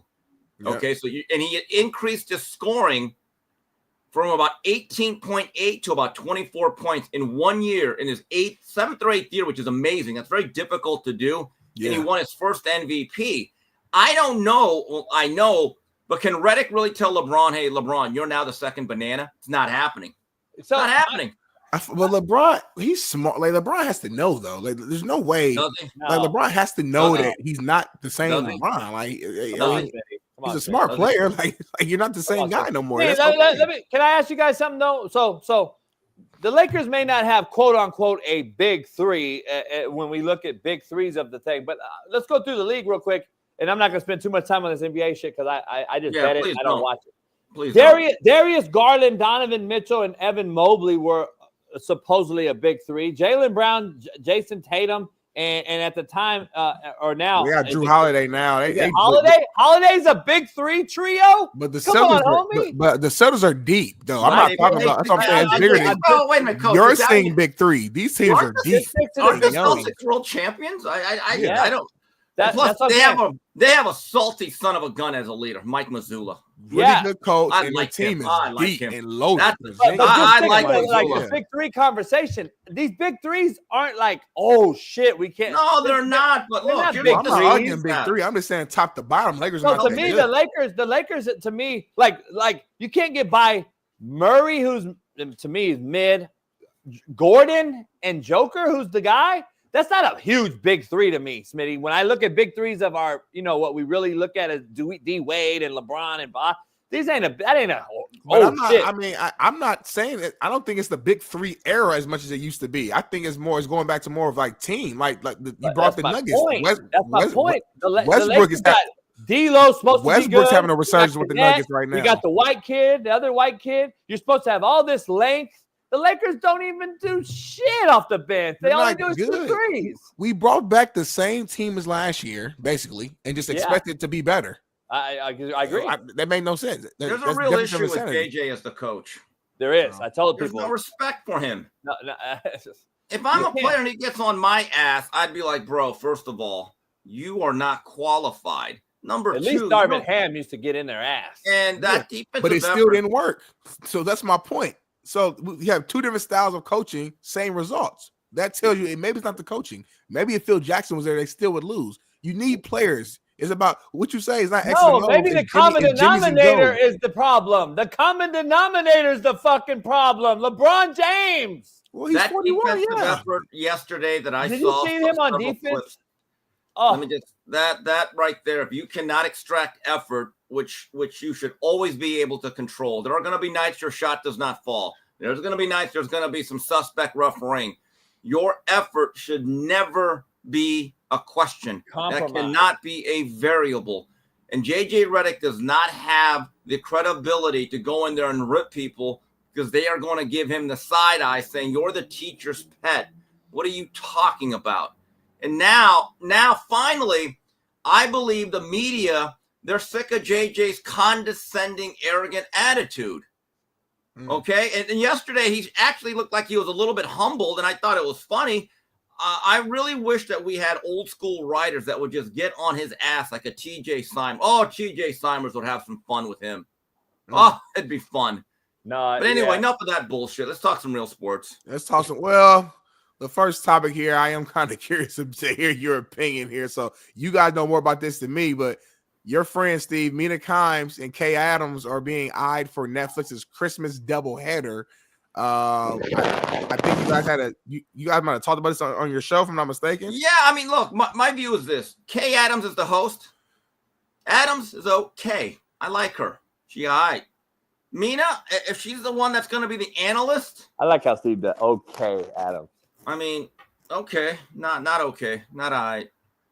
I mean, what's next for Mina? Is she going to be the head coach of the NFL? Or are they going to make her the JJ Redick? I believe you and Will had a take on this. I think we got a. Is there a video? Or I think we got a video. The NFL has an Xmas package. I think 2 shows on Netflix, and the Crouching Tigers have a role. It appears in this NFL show or studio show.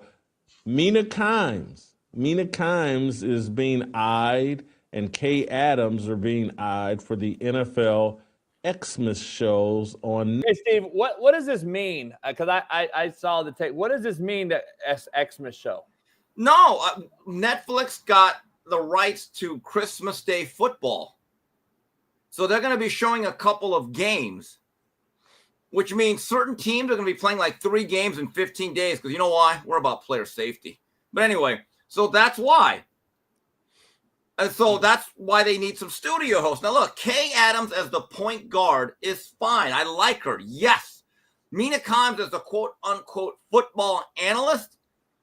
Okay, you're going to tell me how many times the percentage of a first down run against, 4-3 under with 21 pro. Okay, well, I could read a doggone graph.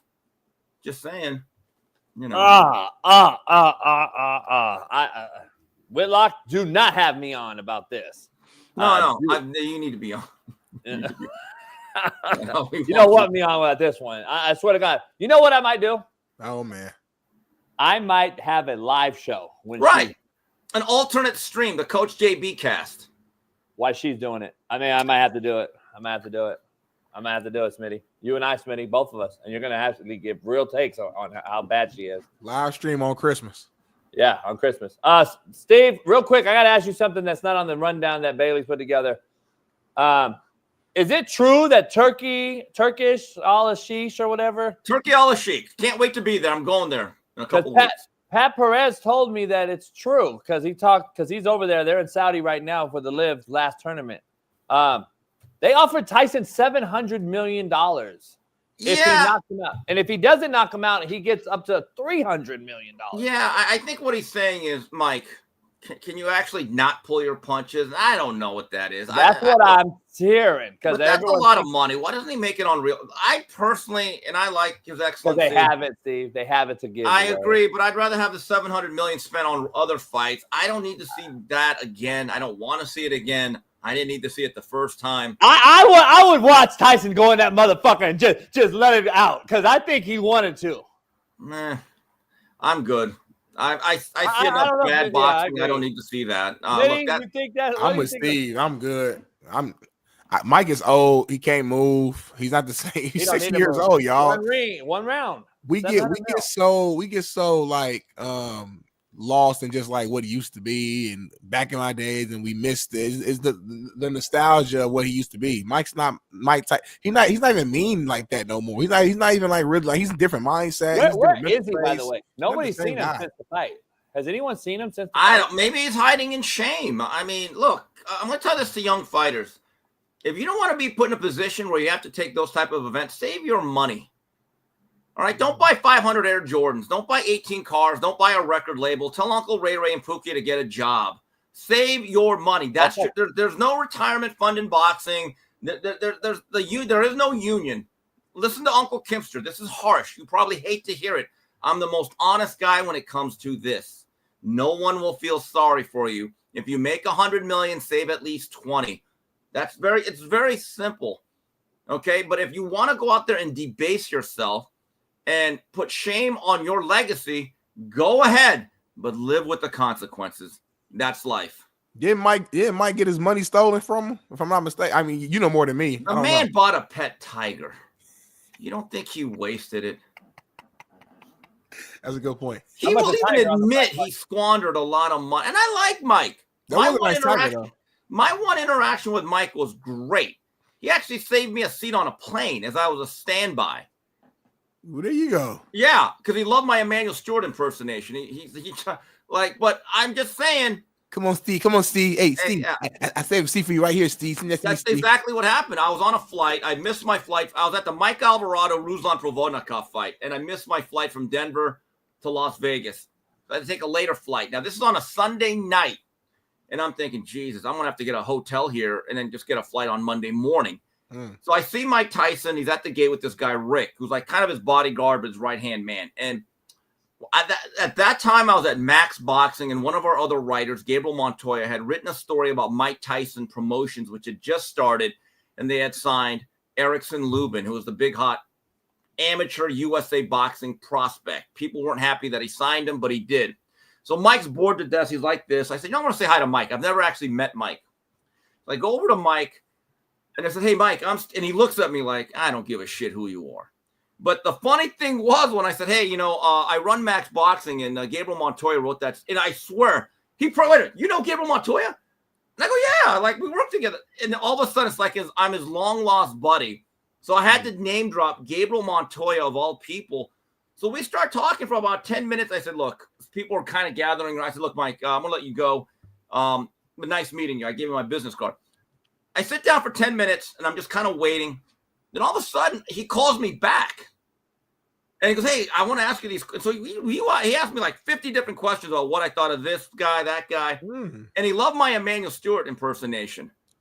Okay, because that's one of my best ever. And like I've even had black guys say that's the best Emmanuel Stewart I've ever heard. When black guys say it, it's just like it just means more. It just feels better, right? Yeah, I truly believe y'all gotta throw that motherfucking right hand. I said, listen, Tommy, y'all gotta throw that motherfucking right hand when we face this motherfucking Ray. Like, you gotta drop that motherfucker. I gotta tell you. I used to love it when I used to call Emmanuel. He always used to answer on, hey, how y'all doing, Steve? How y'all doing, motherfucker, man? How y'all doing? Like I talking about. Motherfucker. So, I've been at dinner with Manny. He'll just drop that. It's the greatest thing. So then Mike gets like, he's in A group. He was actually visiting Suleiman, Jose Suleiman, who was dying at the time, the president and the founder of the WBC. It was very nice. That guy gave me a shot. He probably died about a month later because I'm just visiting to pay my respects. So he's going to LA. So he's on the first group. So then everyone's on the plane, and I'm thinking, geez. And I'm starting to think about who can I stay with tonight. Then all of a sudden, the gate agent at Southwest goes, Mr. Steve Kim. I was like, what? So I go over there like, okay, Mr. Kim, you're standby. I thought I found a lottery ticket. So it's just like the luckiest day of my life. So I'm walking through the thing. As soon as I turn the corner to the plane, now Mike is in the front row, and there's an empty seat, and the whole plane is packed. There's no other seats. Yeah. And as soon as I turn the corner, Mike goes, Steve, right here. I was like, what? Y'all say, I was like, gee, thanks, Iron Mike. Damn. Yeah. And then we talked the whole time. And then as I got off the plane, and I've never actually spoken to him since. I don't even think he'd remember this. I took a picture of a guy taking a selfie with him, and I put it in a story that I wrote. And that guy ended up seeing the story going, Steve, I don't know if you know who I am, but I'm the guy in that picture. Your picture's better than my selfie. Can you send that to me? I said, yeah, sure. But people were literally whispering or asking me, hey, who are you? And I said, I'm just the guy that I just happened to talk to Mike, and I knew 3 things about Henry Armstrong, and he thinks I'm some sort of expert. So that's my one run-in with Mike Tyson. All right. I'm not upset that Mike did this, but if he feels any shame or regret, well, again, young boxers, save your money. Save your chicken. Save your chicken. I'll say this stuff before you transition. I would definitely fight JB and knock him out for $20 million. Yeah, for $20 million. I mean, yeah. But anyway, I digress. Let's move on to some football, though. Hey, before we go football, though, because it's my show, so now you sit back and watch. Hey, Steve, is it real that Tank Tank Davis is going to retire? No, I mean, what's he going to do? Go to medical school? I mean, is he saved his money, Steve. He saved his money. If he did, he wants did. to get into real estate. He wants to. Darnell, quiet down, Darnell. But a lot of fighters have said this, and then they don't retire. Yeah. Sugar Ray Leonard once said, "We don't retire. We change our minds." Yeah. And look, if Tank wants to retire, he doesn't have the internal burning flame anymore, and he's burnt out. Good for him. Get out of this game clean. But they rarely do. Look, I hope that whatever he does in the future, that he's happy with himself. But keep this in mind, when you have a certain lifestyle, and I don't know what his portfolio is, you have to maintain that lifestyle. Yeah. So keep that in mind. But if he retires without fighting a Shakur Stevenson, a guys like a Devin Haney or a Teofimo Lopez, I want to be like, eh. And I like Lamont Roach, by the way. I just think Lamont is more of a junior lightweight, very good technician, very sharp boxer. I don't think he hits hard enough to keep Tank off him. Mm-hmm. Okay, all these people saying it's the worst fight ever. That's not true. That's hyperbole. Roach is a good fighter. I'm about to say he's a good ass fighter. Yeah, Lamont's a good little fighter, very smart young man, and he's going to give it his best. I just don't think he can dent Gervonta's chin. But all I know is this: Oscar De La Hoya said in the early 90s, "Oh, I'm getting out of here by age 30." That didn't happen. There are so many fighters. Andre Ward. Andre Ward did it. Okay, that's one guy. Yeah. So he could be the anomaly, but do I think he'll actually stick to it? I don't. But that's just my opinion. There it is. All right. Well, we shall see. Now moving on to some football, Jason. Some college football here. Your Miami Hurricanes quarterback Cam Moore blasted the College Football Playoff Committee, taking a shot at the SEC, basically saying, I mean, at the end of the day, those boys who are in that committee, I really doubt they watched the tape or not. We're playing better defenses, in my opinion, than the SEC. Obviously upset about, their ranking and not being, I think, in the 12 teams or whatever. What's your take on this? I mean, look, people are going to campaign for themselves, but, when I was on here Tuesday, I didn't get to see it, but I saw Mario Cristobal making the rounds campaigning. And again, I don't want to be this guy, but I kept thinking, Mario, if you would have took care of business, you would be preparing for SMU right now on Saturday night. Steve, I know you had a 21-0 lead. Steve, we did a little short video of you on your Miami take, and Smitty said, Steve, keeping it real. I said, I know. I wish Colorado fans would do the same. Well, look, but Colorado's not trying to be in the playoffs. They're not, so it's different. But you had they would. They would, though. Well, all right. But I guarantee you, Matt will come on here and say that they belong in the playoff. And I'm going to ask him that tomorrow. No way you can't tell me. You had a 21-point lead in a must-win situation. You lost 2 games as double-digit favorites. It's the worst Miami defense I've ever seen, and it's been bad since late September, the Virginia Tech game I went to. And all I kept hearing is we're getting it fixed. Now, look, I'm not expecting this to be the 2000 Ravens. This was literally the worst safety play. The defensive line was a disappointment, and there's a lot of talk that we may not retain our defensive coordinator. Quite frankly, that would not make me unhappy. I think a change has to be made. This was an opportunity to do something. Now, it's a 10-win season. That is progress. But they did not make the ACC title game. They did not win the ACC. And they're not going to make the playoffs. The results are the results. We can either cry in our beer or we can be men about this and say, how do we fix this? I don't like all this whining. We played a somewhat soft schedule. Let's not act like we're in the NFC Central Division here, okay? Jeez, I'm looking at all these schedules, Steve, and I'm seriously, I'm looking at all these strength of schedules. I haven't found one that's like, holy shit, other than Florida, who has overachieved.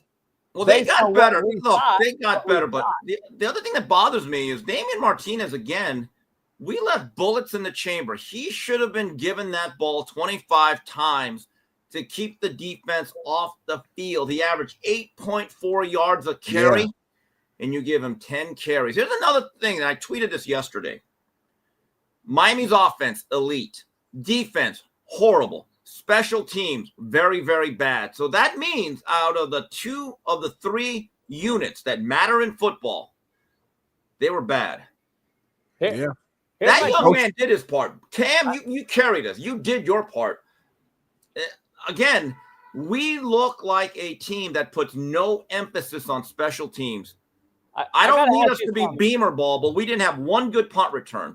We had 2 kickoff returns taken back. We gave up a key fake punt. Every time we had a kickoff return, you know what usually came next? A flag. Guys. That's all bad coaching, Steve. Or non-coaching. Or you're not non-coaching, putting any emphasis on it. And so I don't like some of the stuff that I'm hearing, the whining, the crying, the bitching, the moaning.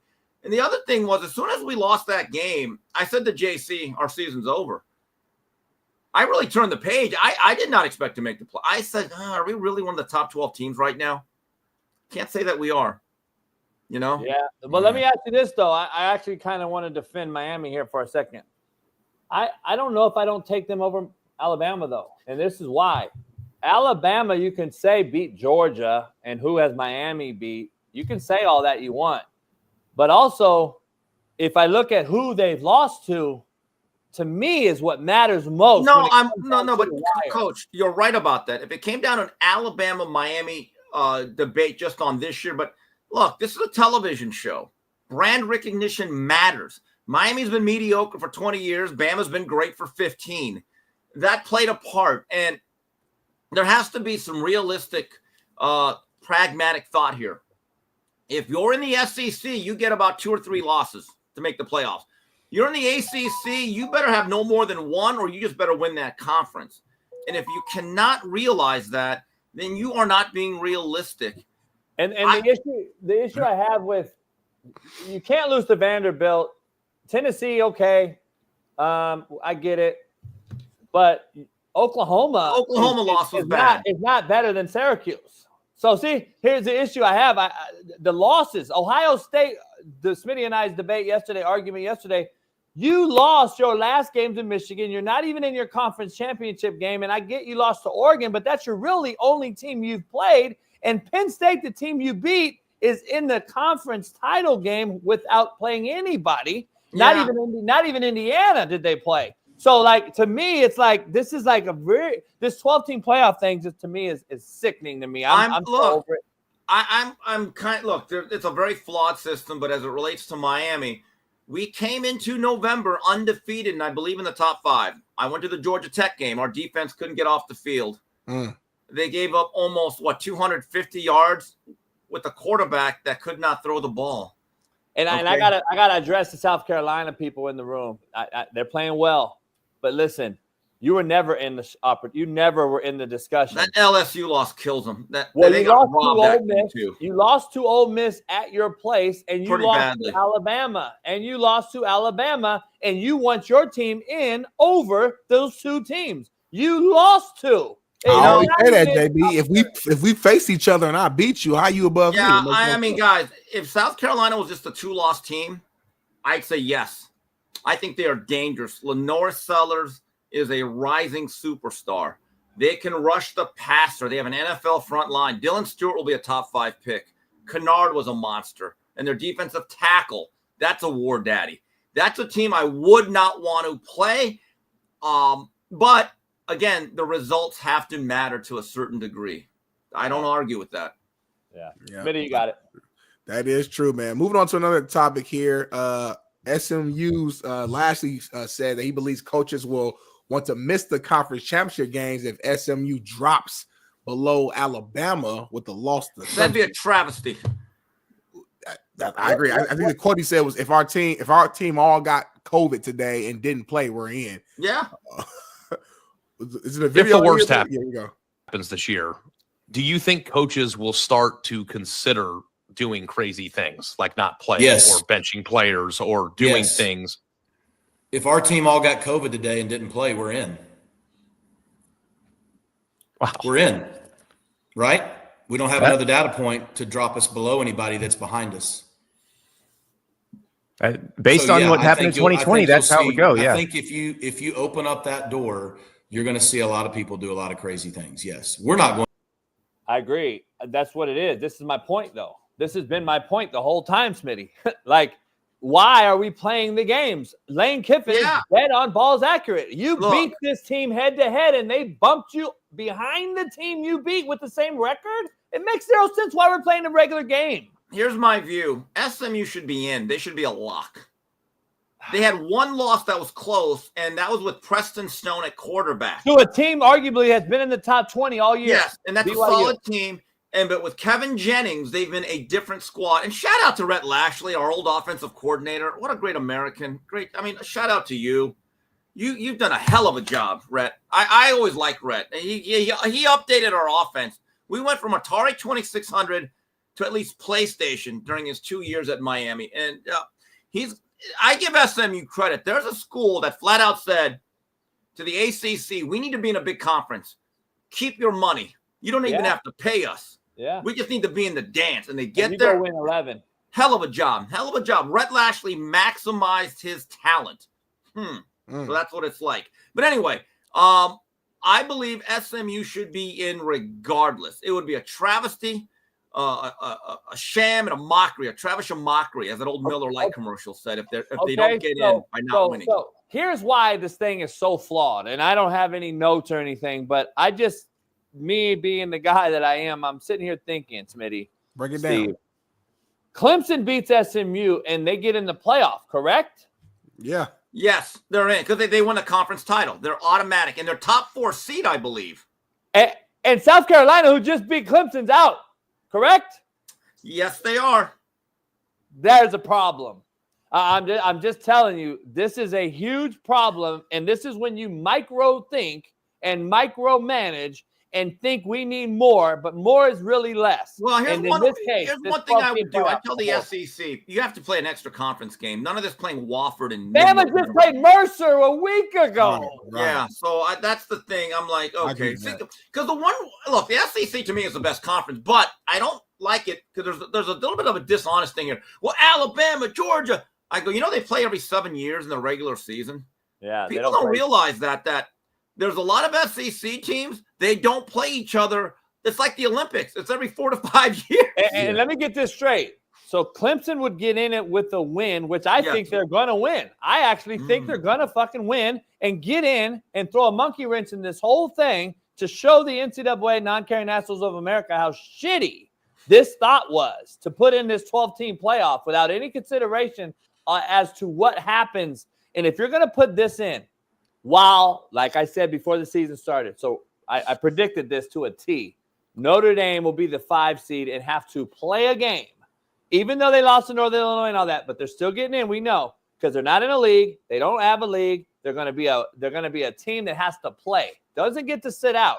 But Clemson, who's been mud stomped several times, will get a bye along with a team like Boise State. Right, but here's the thing. Okay, well, Coach, I think Notre Dame's actually really good. They're going to win a game or two. They're playing well now. I get it. Yeah, okay. I'm not saying they don't belong in. I'm just saying they deserve a bye then. They deserve a bye.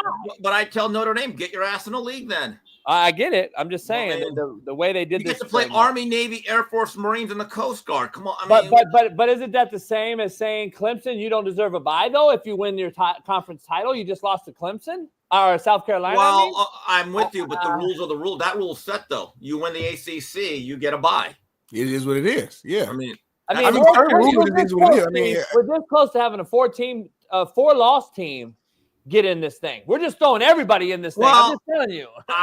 It is what it is. I don't complain. It's content. I make money talking about it. I like it, man. I'm excited to see it. I hear you saying. I compare it to like NFL. Sometimes like in the NFC South, the Bucks or the Atlanta every year is just like they're 8-8 or 8-9, 9-8, and but someone has to win it, and they get in the playoffs. 2 times Eli Manning won the Super Bowl. They were never really the best team. 10-6. Throughout the regular season. I never thought those years, 2007 and 11.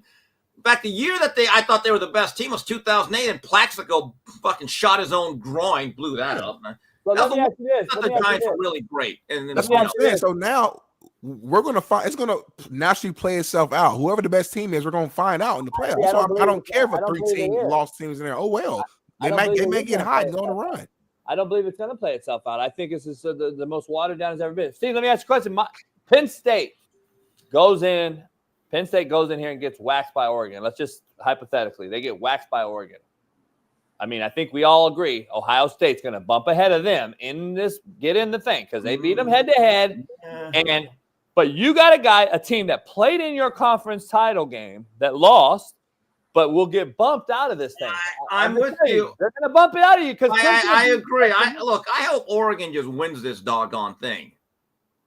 They talk about coach of the year. Dan Lanning, if he goes 15-16-0, I think he should be coach of the year. Oh, no doubt. We got a video for you right now, by the way, for Dan Lanning. I want to get your take on what you thought about good old Dan Lanning. I gave him a text message, and I got a LOL response. Take a listen. Bashing heads. Right? I want hats on the players when we come out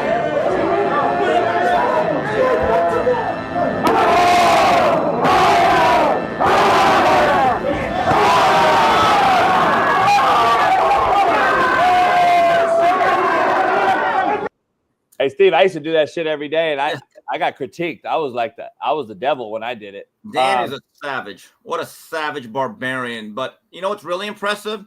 When he put that 12th man on the field against Ohio State. That is leveraging the rules and creating an advantage. They actually changed the rules literally that week. And I said, you know what? You won a game because that's what really impresses me, though. People could take notes. That's all I'm going to say. Nah, he's a hell of a coach. Say what you want. I believe that Dan Lanning, if I'm Oregon, if I'm Phil Knight, I offer him a deal he cannot refuse. And if he waffles, that next morning, there's going to be a horse head in his bed as he wakes up. I'm not losing this guy. I've already lost like a couple coaches. You got lucky. You lost a couple. That's a guy you have to keep. Short of going to the National Football League, I do not let Dan Lanning out of Eugene, Oregon. If I'm that organization, I don't. He's a college guy. Knowing Dan for the last 15 years, he's a college guy, but I think he will. I'm with you. Well, Coach, I'm hearing that Marcus Freeman's getting NFL. I'm like, why, for the bro? Bears.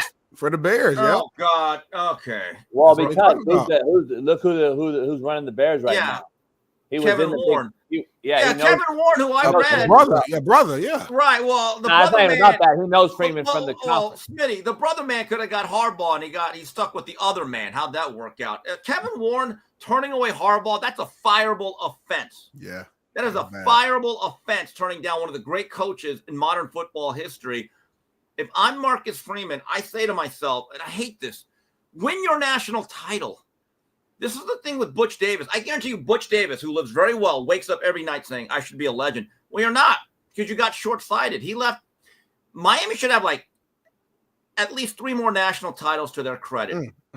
But the man did not see his dream through. I think, listen, I love Dan. I'm a realist. Last year, though, when DeBoer and Washington beat his ass twice, he wasn't smashing. They didn't beat his ass. They lost by 1 possession each game. You're making it sound Maybe he likes to over-exaggerate. Does this every show. Wait, did they lose twice to the same team to knock them out of the playoffs? And then each game by 1 possession. Let's not make it sound like they're doing. I'm just saying they're 0-2, and I didn't see no helmet smashing. Okay, well, he's in the playoffs. But I'm just going to go back to Butch Davis. It's a lesson for each coach. If you built something, see your destiny through.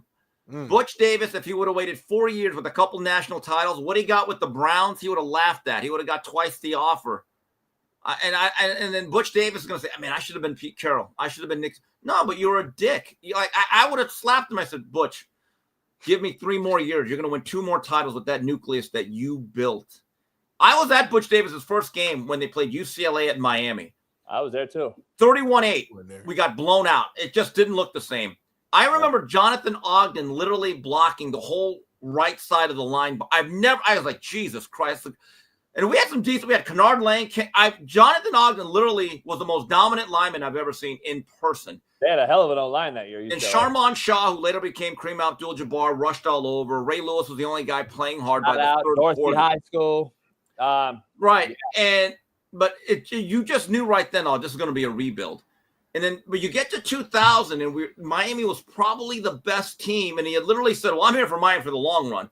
2 weeks later, he's in Cleveland. And then when we went to the Rose Bowl to play Nebraska, I remember they're doing the national anthem. The Jets come through, all these Nebraska fans. I remember thinking to myself, and I said, wow, this is full circle. I'm here when Miami had to rebuild this thing. I had to live through 97. I had to live through the Florida State losses, the Virginia Tech losses. I go, but Butch Davis didn't do it. He should be there. Yeah. You planted the garden. Eat your damn fruit. If I ever met Butch Davis, I say, Butch, I want to thank you, but Jesus Christ, you must live with regret. Let me you know why? ask you Because we live with regret because we got stuck with Coker. I love Coker. Coker's one of the best coaches in Miami history. Let me ask you something. What a stiff. Let me ask you something. Joe Biden was better. I want to stay in your state real quick before we talk about tonight's game before you get out of here. Tonight's the state of Florida. I believe the Gators have moved into the top 10 in recruiting. Florida State has lost more commits than have gained commits. And then Miami is teeter-tottering with some guys. Miami finished there. Here's what happened. I got to get going. But Florida finished really well. They put some real NIL money with the buyout. They didn't have to give the coach that they're keeping. I think Napier salvaged his job. Florida State, once again, struggled. I think they had the lowest class. Miami did not finish well. We didn't flip a few kids. My understanding is they're going to hit the portal hard. I hope they hit. Anyway, guys, I think I'm getting a call here. I got to get going. I'll see you Saturday, Coach. All right, Mr. Kim, I'll see you. Mr. Steve Kim, man. Hey, man, it's going to be interesting, man. I don't know, man. I don't know. Do you have any sleepers like within the 12-team play? I know you hate it, but just for conversation purposes, are there any like teams that'll be in the 12 team that you think like, hey man, they could get hot and go on a run? Like could you see Bama getting hot and like winning this whole thing with killing the bull, or like you know what I'm saying? Like Arizona State and Notre Dame. Are you being for real, or are you playing around? No, I'm being for real. That's how watered down football is. I think Arizona State and Notre Dame are both. I mean, you guys seriously? I'm not fucking around. No, Notre Dame. I hear you, but I don't know. What do you mean? Why don't you hear me with Arizona State? Let's talk about who's going into the tournament playing the best, homie. Those two teams are. See, y'all don't want to talk about it. Y'all want to talk about I'm just clowning and joking. Nah. Arizona State and Notre Dame are playing as well as anybody in the country right now. Let's just keep it funky. It's about how you play going into this thing. And I'm gonna be honest. If we're gonna talk about a momentum swing, Arizona State is ride or die right now with their head coach. And if they can go in and win this thing against Iowa State or whoever they play, the momentum is in Arizona State's fucking class. And they're gonna sit here at I don't know what their ranking will be. But they're going to go into a team that they can beat in the first round, similar to what Notre Dame. This isn't going to be the stage right here. This is a prediction as of the other day. This won't be it, though, because there's going to be a lot of movement. I think there's going to be a lot of movement, actually. A lot of movement. And I'm just telling you, if Oregon loses, you're going to really get a whole fucking bag of wax in this thing. Oregon could lose, homie. I don't think so. Penn State is atrocious on offense right now. They in my city, though. Lucas Oil. Who knows? We'll see, man. The Big 12 is bad. The Big 12 is bad, homie. Drock you current or whatever your name is. But guess what? Colorado didn't play Arizona State. Fuck, boy. So why don't you come at me again with some more knowledge, motherfucker, and drop your resume, by the way. Arizona State didn't get a chance to whoop Colorado's ass, dumb fuck. So guess what? The Big 12 is shitty. But guess what? They're over there winning it, and they didn't play your bitch ass. So shut the fuck up.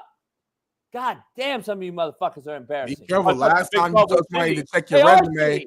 They are shitty. Last time you told somebody to check your resume, it was a guy who had 5 rings on his finger. So just be careful. Who knows who you're talking to right now? So this, pump your brakes, Jason. Pump your brakes. Harper. I called Ron Harper a bitch, and I didn't know. JB called Ron Harper a bitch and then said, "Show me your resume, motherfucker." And Ron, I ain't gonna lie, baller response, sent him a picture of his hand with 5 rings. I talked to Ron since, though. Talk about mic drop. That was hard. That's not really, though. I would have came at him again because that's basketball, homie. You're not playing football. Homie. You're not playing that's football, homie. That's gangsta, You're not playing homie. football. You're not a football player, though, homie. Not playing football, homie. Like I would have cooked Ron Harper if we had. What he did was the equivalent. If we had a Twitter war, I've never lost one. I would have cooked Ron Harper.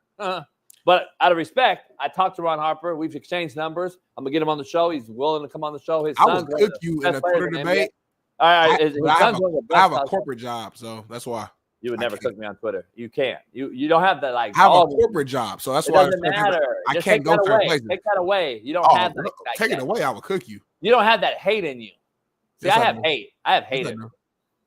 Yes, I do. No, you're racist. So let's dive into. No, we're diving into nothing. It's 7:55. Stay on the rundown. It's commercial break. Once we come back, it's T. Rich Thursdays. He's coming back, and we got other topics to do. If a brother hate, he racist. If a white hate, he's a what do they say a white boy does when he hate? A rager. You're going on a rage. No, motherfucker, you're racist too. Bailey, ain't it time for commercial, Bailey? Or No, it's do not. I got it We're gonna wrong? keep going. I got Ron Tarper I'm topic. just reading the rundown. Homie. That's all I'm doing. Fuck with you. I'm keeping we got I'm being the T-Rich moderator coming like I up. was told to be. I'm just Hey, keeping by the it- way, I would love to have a debate. It's not on the thing. I would love to have a debate on this whole Big 12 shitty conference and compare that versus who I believe the Heisman is in the Mountain West in Austin Denny. Because didn't they beat UNLV, who beat KU, who beat Colorado? I'm just throwing it out there. All right, I'll see you guys on the way back, man. About 5 minutes. This dude's insane. I know, baby. I know. Just take some commercial.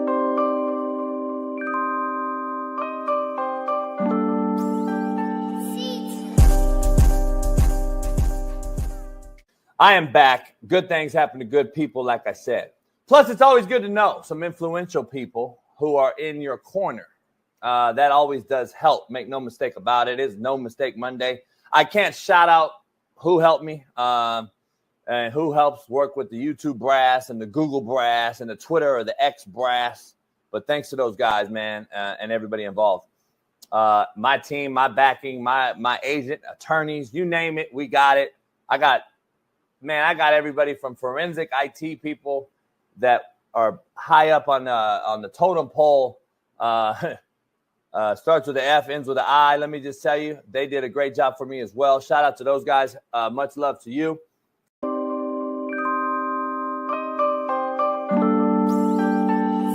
Ladies and gentlemen, joining us now is a man who he spoke to every single NCAA college football 2025 team seemingly on the internet. From Last Chance U, national champion, Coach JB. Yeah, Coach. What's up, gentlemen? Coach, just great car, great stick. Thank you for pulling off to the side of the road. Hope you don't get killed here. Honestly, the side of the road, LA, I assume that's not necessarily the safest place on earth. So we'll make this quick. How do you feel about all of these new coaches now in this NCAA college football 2025 game using your speeches to motivate these boys from one side of the country to the other, Coach? I feel broke. Yeah. Like, it's crazy. Can I get like a royalty or something? Like, Netflix already screwed me. I'm getting screwed by EA Sports now too? Like, holy shit. I hit him up. I reached out to him like, hey, trying to be cordial and nice. I'm a nice guy, you know me. Yeah. And I was like, hey, EA Sports, maybe I can actually be your video guy, the actual do a real video instead of using my name, image, and likeness. Oh, shit. And maybe I can get a little piece of the pie, but nah, it's all right. Just keep sharing my 500 million views of it.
It's Thursday night football. Watch it on Prime Video. I eat it up. like a bowl of cereal. Packers and Lions. Which side are you picking? Are you losing money or are you winning? I'm just playing around, y'all. If I was really going right now, I can really rap for real. Like people know Big Smitty. I really go in. I'm playing around right now for all the chat.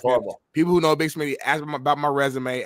My boy Brandon Wiley's in the chat. People know how I get down. I'm actually making a song for 2025 TBD. I'll let you know once it's launched. But you know, it's about to be New Year's. 21 reasons. Become a member. Shut the fuck up. You sound like a fucking dick riding idiot. Who? Become a member. 21 reasons or whatever. What do you do? Become a member. There's not 4 teams tied for first, homie. The Arizona State is in first place. They're playing for the league championship. If they weren't, there'd be 4 teams playing for the championship, you fucking idiot. So the Big 12 is absolute garbage. We know it is. And guess what? Arizona State was projected to finish last, contrary to your belief, fuck boy. And guess what they are? First. But you don't want to talk about that, right? You want to only talk about 4-8 Colorado being 9-3. Shut the fuck up, you dick rider. That's how bad of a dick rider you are. Because you won't admit that Arizona State was projected to finish last and finish first. Oh, my God. I'm fine. I love the dick riders. But you know what? We're rolling with, we're rolling with everybody in the chat today. Anyway, y'all, it's Thursday night football, man. Let's give our Thursday night preview, man. Packers and Lions, man. Listen, I'm actually going with the Packers tonight. I think the Packers are going to get their revenge. They played game 1. I think the Lions won 24-14. They're doing this the rematch. I know Jordan Love's coming out there, hungry, ready to go. They're in Detroit, if I'm not mistaken, so it's going to be rocking. It's going to be loud. This is going to be a hell of a game. Thursday night games have actually been pretty damn good this year. We've had about 3 really good games that just come to mind. I think this is gonna get added to the list. I think this is gonna be one of those last minute drive, win by a field goal type of games. But I think the Packers are going to serve the Lions an L, and it's going to change some of our mindsets on who's the best team. It's going to kind of maneuver the rankings and the power rankings that JB has every week. So that's my opinion. I think Packers win by a field goal. Go to Bet US, and you can place your bet today on a parlay or straight up. Bet US is the place to be. Use the promo code JB, and you'll be able to place your bet on who you got winning tonight. But JB, who do you have? I got the Packers.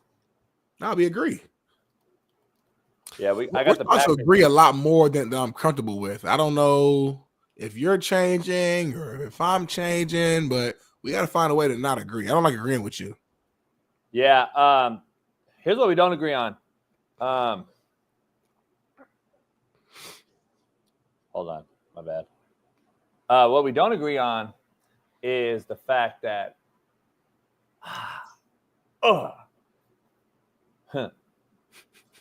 you guys in Colorado lost to Nebraska, and you still think you belong in the playoffs.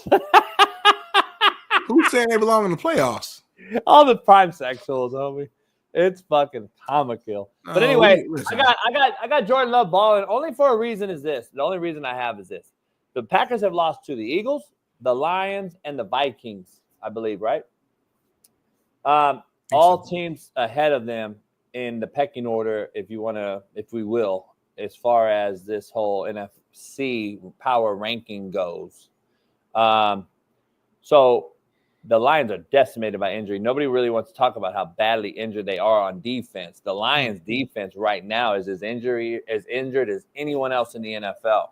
So, in my opinion, the Lions are going to struggle until that's why they went out and desperately grabbed a linebacker. They desperately went out and grabbed a pass rusher.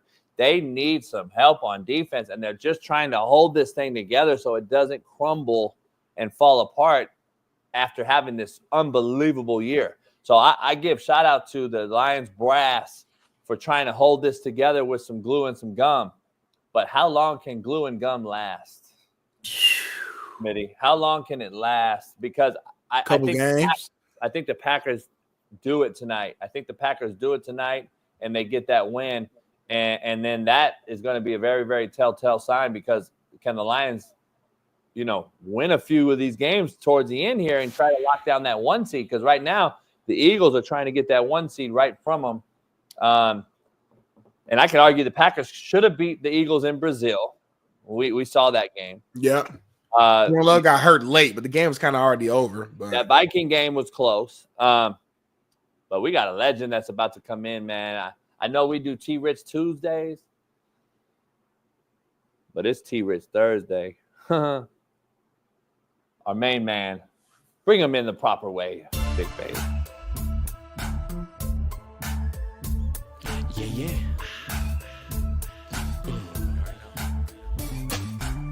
I'm in my mode, ready to transform you in the I hate a storm, Hail Marys, I make it pour. Good, I ain't lying, you little giants, we been defiant.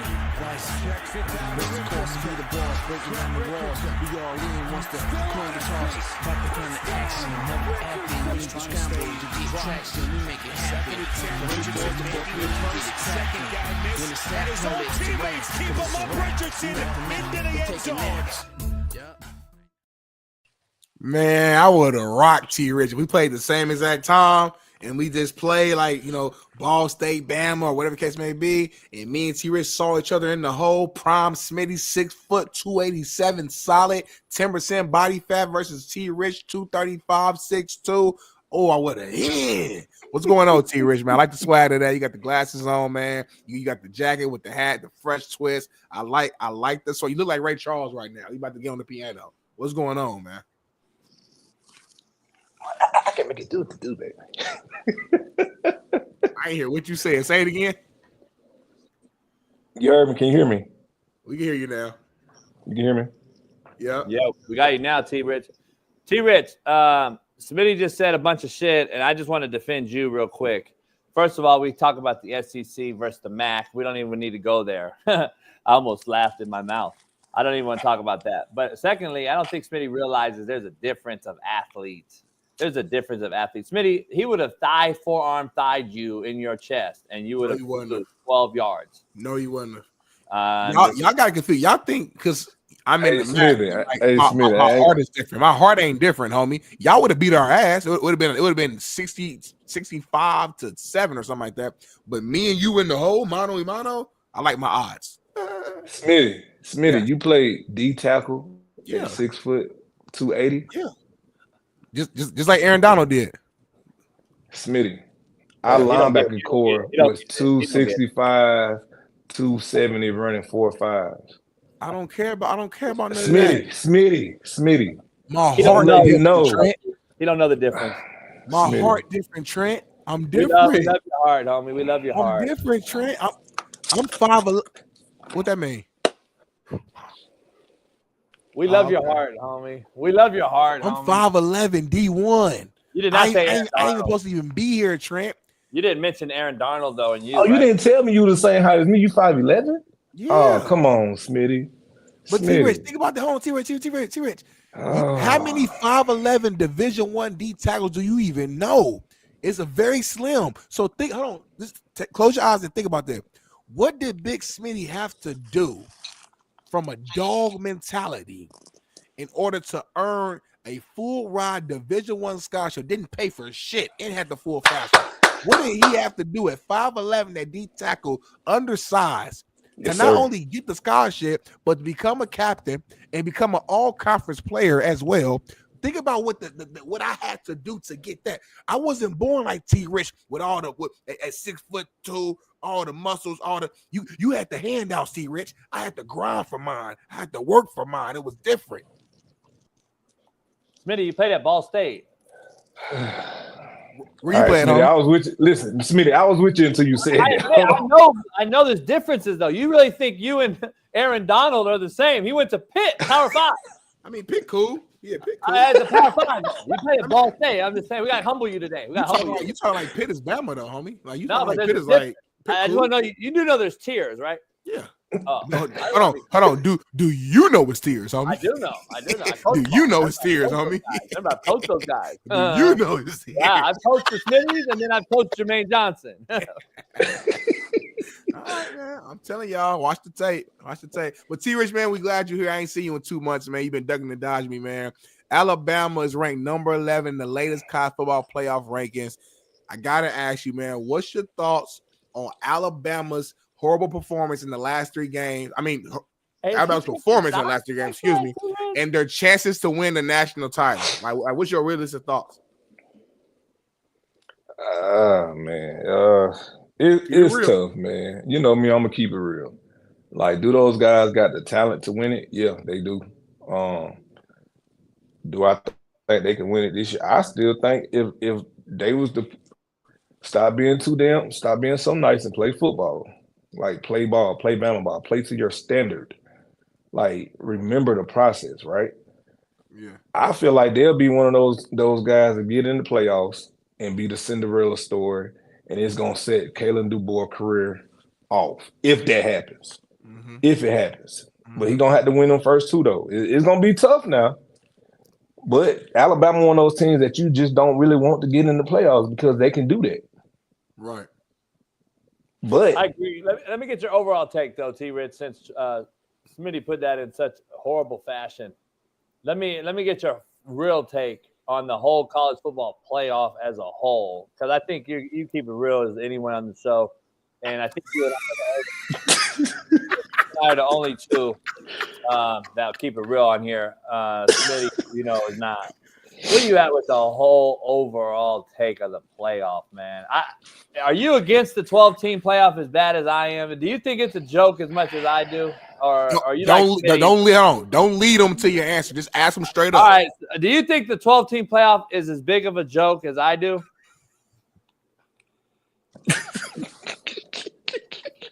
I asked him not to do it. He still did it. Like, he still. This is why me and Smitty could not be in classrooms together. T-Rich, get out. Darnell, get out. You're in trouble. Detention now. Damn, boy, Bama. Damn, Bama saved me, boy. Listen, hey, listen, man. It's some teams that's there now, and it's kind of like what we doing, fellas? Boise's gonna get a bye. Boise State. That's crazy. That's crazy. I think Boise probably give Bama some trouble though. Like that running game, that O-line up front. I mean, they get the best running back in the nation. He's the best running back I've seen in college football probably since like Reggie Bush. He's better than every other running back since then. He remind me of T-Rich. I'm gonna be honest. No, I think Azeez better than every running back that Bama has had since. I don't know. Like Azeez is so good. Look at his numbers. Like no bullshit.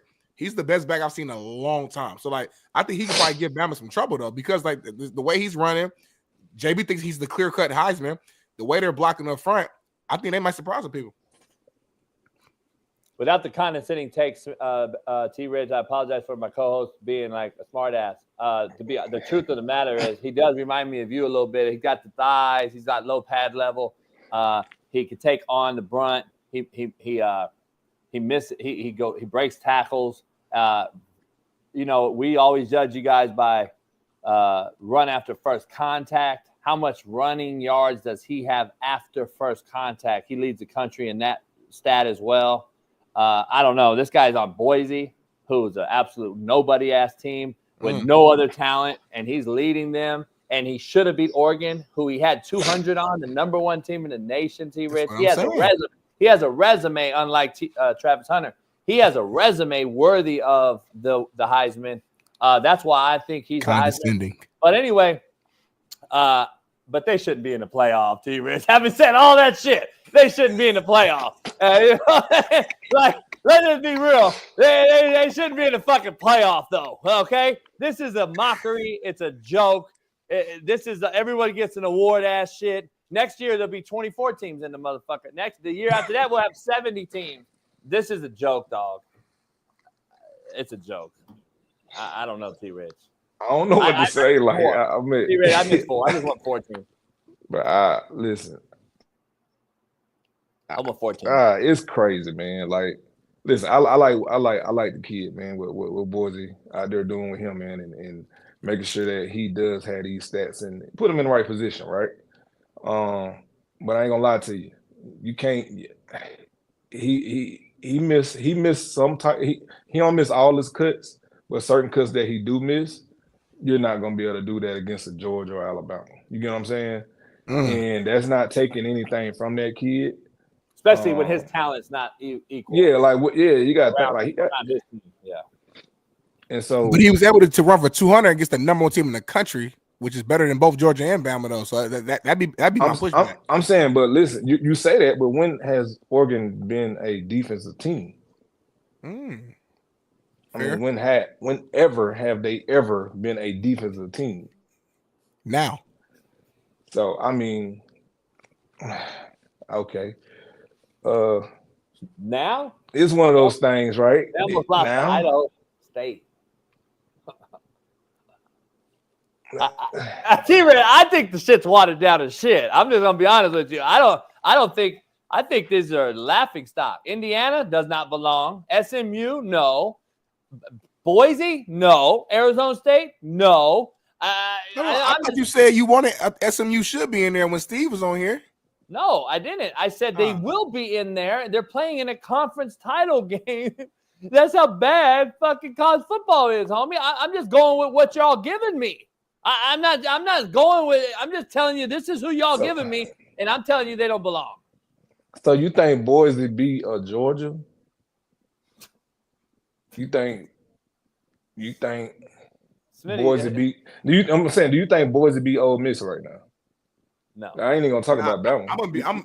I'm messing with you. I don't think Boise. They don't beat Georgia. They don't beat Ole Miss. They don't beat Oregon, Texas. They don't beat Notre Dame. They don't beat Ohio. Do they beat State. Miami? They could beat Miami because Miami defense is horrible. Yeah, so but they could beat not Miami. that Yeah, good on offense. They're not that good. Offense is trash. Jency might get 350 against Miami. I'm just telling you, dog. You hear what you're saying, though, Smitty. Like, I'm just telling you, you sound like you're not sure how many good teams are in this thing either. And without you saying, I like the fact that instead of us guessing and saying, well, why didn't Ohio State get in? Ohio State, or why didn't Georgia or this team? Now, all that talking. Agree with me on this.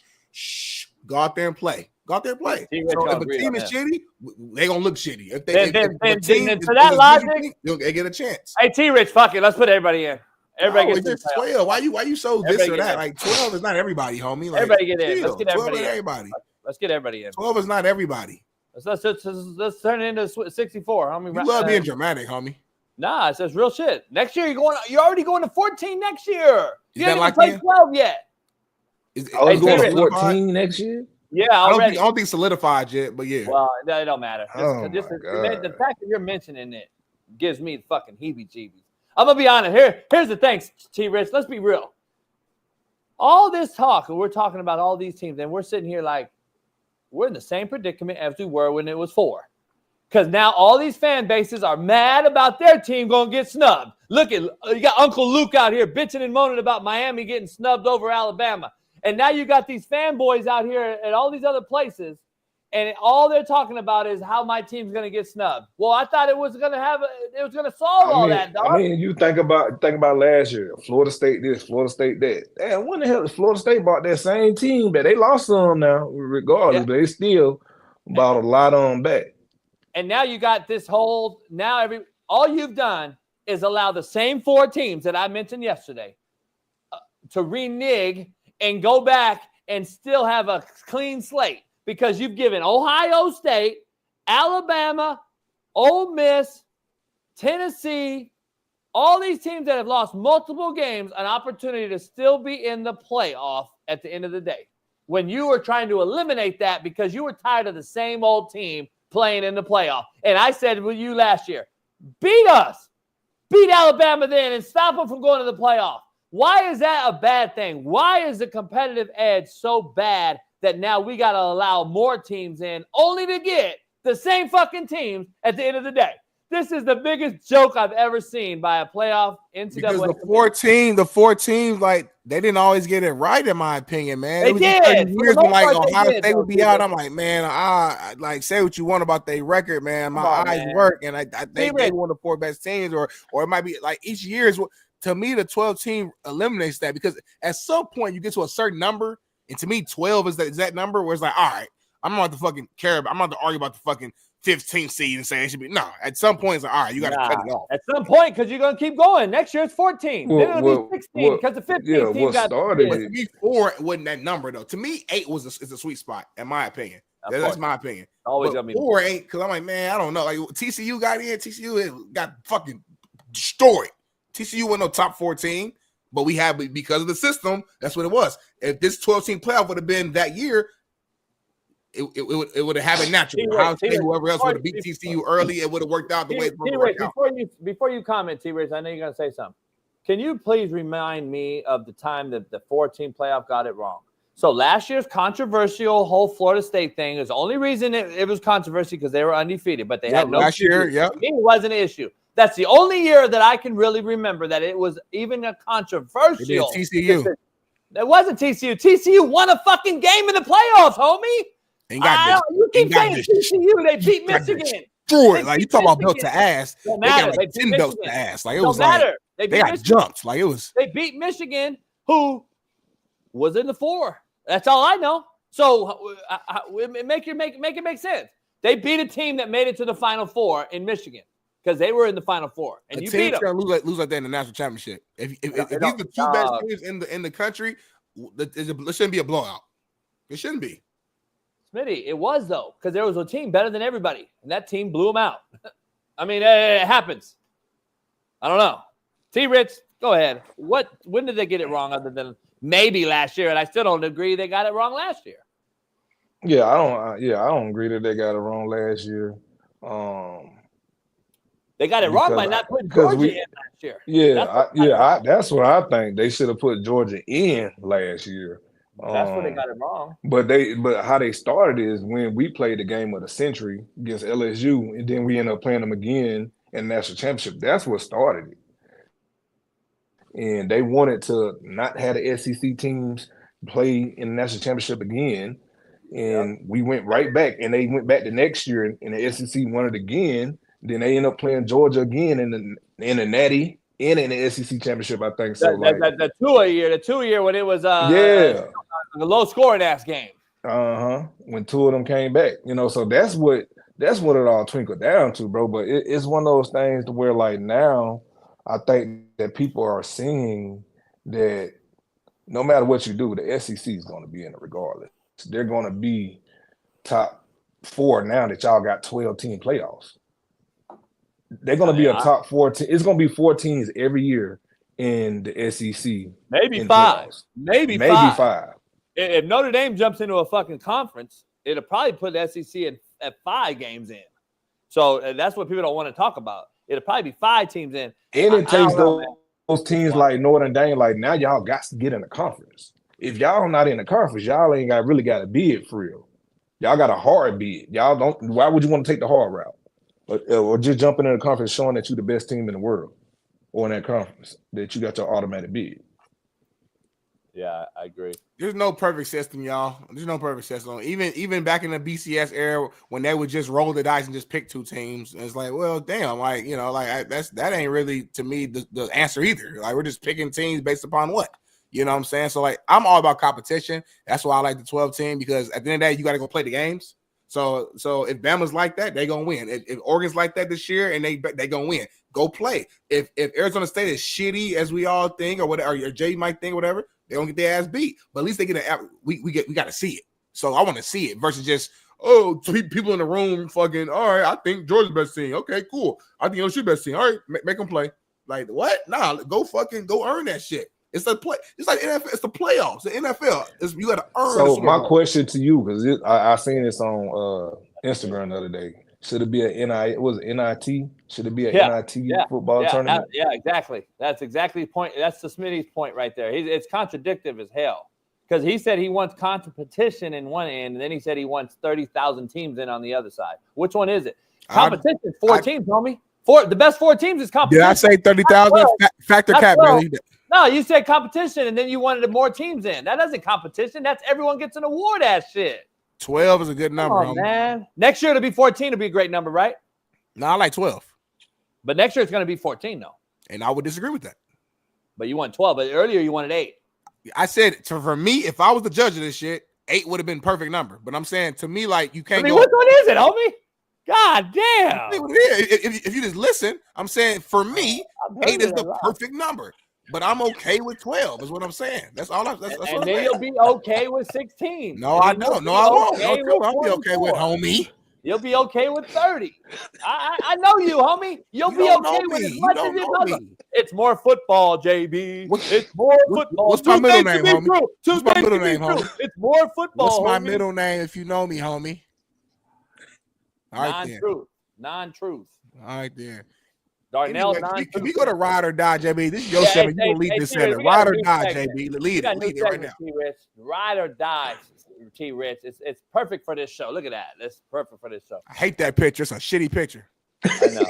Bad team. Ride or die. We got ride or die, Smitty. I never played for JUCO in my life. Go ahead. I know, but that team would have beat any ball. Never gonna play for JUCO. That's crazy. Never play for JUCO. Go ahead. But that team right there would have beat any Ball State team ever. That team won 2 games the next year. Not that year. I said that team. Come on. So anyway, T-Rich, ride or die. You got to pick 1 or 2 and tell us why. Ooh, I'm a rhymer. I should be a fucking rhymer other than that shitty-ass rap that Smitty threw out earlier. I was playing around, homie. I really got bored. I can rap about anything you want me to rap about. Just give me ride or die, T-Rich. You got to pick 1 or 2. You riding or dying with Jordan Love tonight or Jared Goff? Yeah. I'm gonna go with you Jared gotta Goff. ride with one and die with one. Which one are you riding with? I'm gonna ride with Jared. I'm gonna ride with Jared Goff. I know Smitty Tonight, gonna roll with I'm riding with Jordan Love. I said it earlier. I think we have a big game. I think they get the rematch. I'm riding with Jordan Love tonight. He always roll with the brother. It don't matter who. I already know that. He didn't have to. He didn't have to show that picture. He's gonna roll with him. Okay, hold on. Let me ask you then. Who you riding with then? Lamar Jackson versus Tom Brady. Lamar Jackson. Who you riding with then, homie? I'm rolling with Jordan Love tonight. Oh, okay. Surprise. I'm running with Jordan Love tonight. I already said it, though. Jordan Love and the Packers is going to get it versus a banged-up Detroit Lion team. So I'm going to ride with Jordan Love because Jared Goff just, to me, shows up when the lights get bright. He won't show. Ride or die, T-Rich. Packers defense or the Lions defense?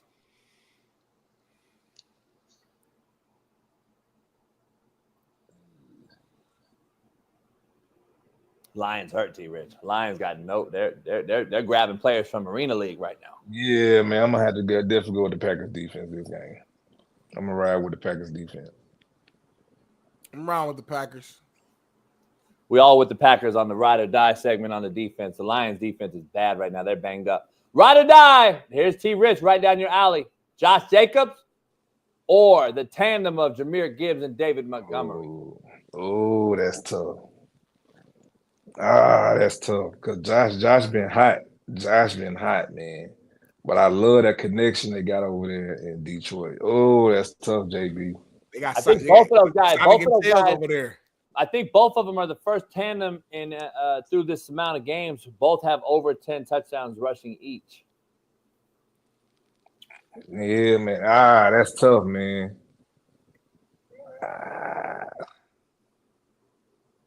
I like my young bull though, man. I like my young bull, man. Josh Jacobs. I'm gonna ride with Josh Jacobs. Yeah, I'm riding with Josh Jacobs. That man's a dog. He actually balling this year. He's kind of getting overshadowed because Saquon is playing out of his mind, and Derrick Henry's kind of playing out of his mind. So we're not paying attention to Josh Jacobs. Josh Jacobs having a big time year as well, man. I'm riding with him. New team, new situation. Hasn't missed a beat. He's a monster. It's gonna be tough, man, because you could get Jahmyr Gibbs and Montgomery the ball in multiple ways. Yeah, it's so tough. Yeah, it's tough not to pick that, man. But Josh Jacobs is going to get the rock consistently. He's more dependable for me. So I don't know if it's dependable. I think it's just more of he's the focal point in the backfield. The other two got to, one got to catch a ball, one got to get the ball at the 1 yard line. Josh Jacobs going to get it all the time. I'm going to roll Josh Jacobs. Ride or die. I'm going to ride with Josh Jacobs. Well, all three of us are ride or die. Yeah, ride or die, T-Rich. Dan Campbell or Matt LaFleur? Who you riding with?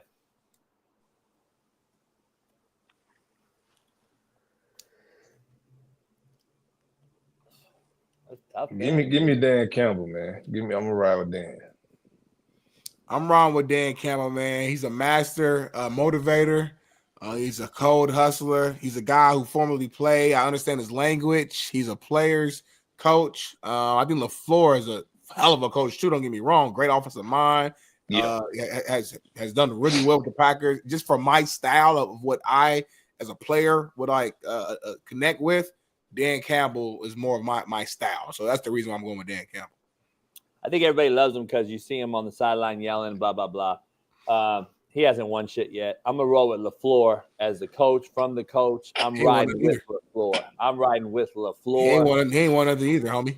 Well, he's been there longer. He ain't won shit either, homie. No, he has. He's been opened the NFC Championships, homie. That's it. He's been an assistant, though, and won. Ride or die. T-Rich, we're sponsored by BetUS, and today's over-under is 51.5 total points. Are you riding with the over or the under?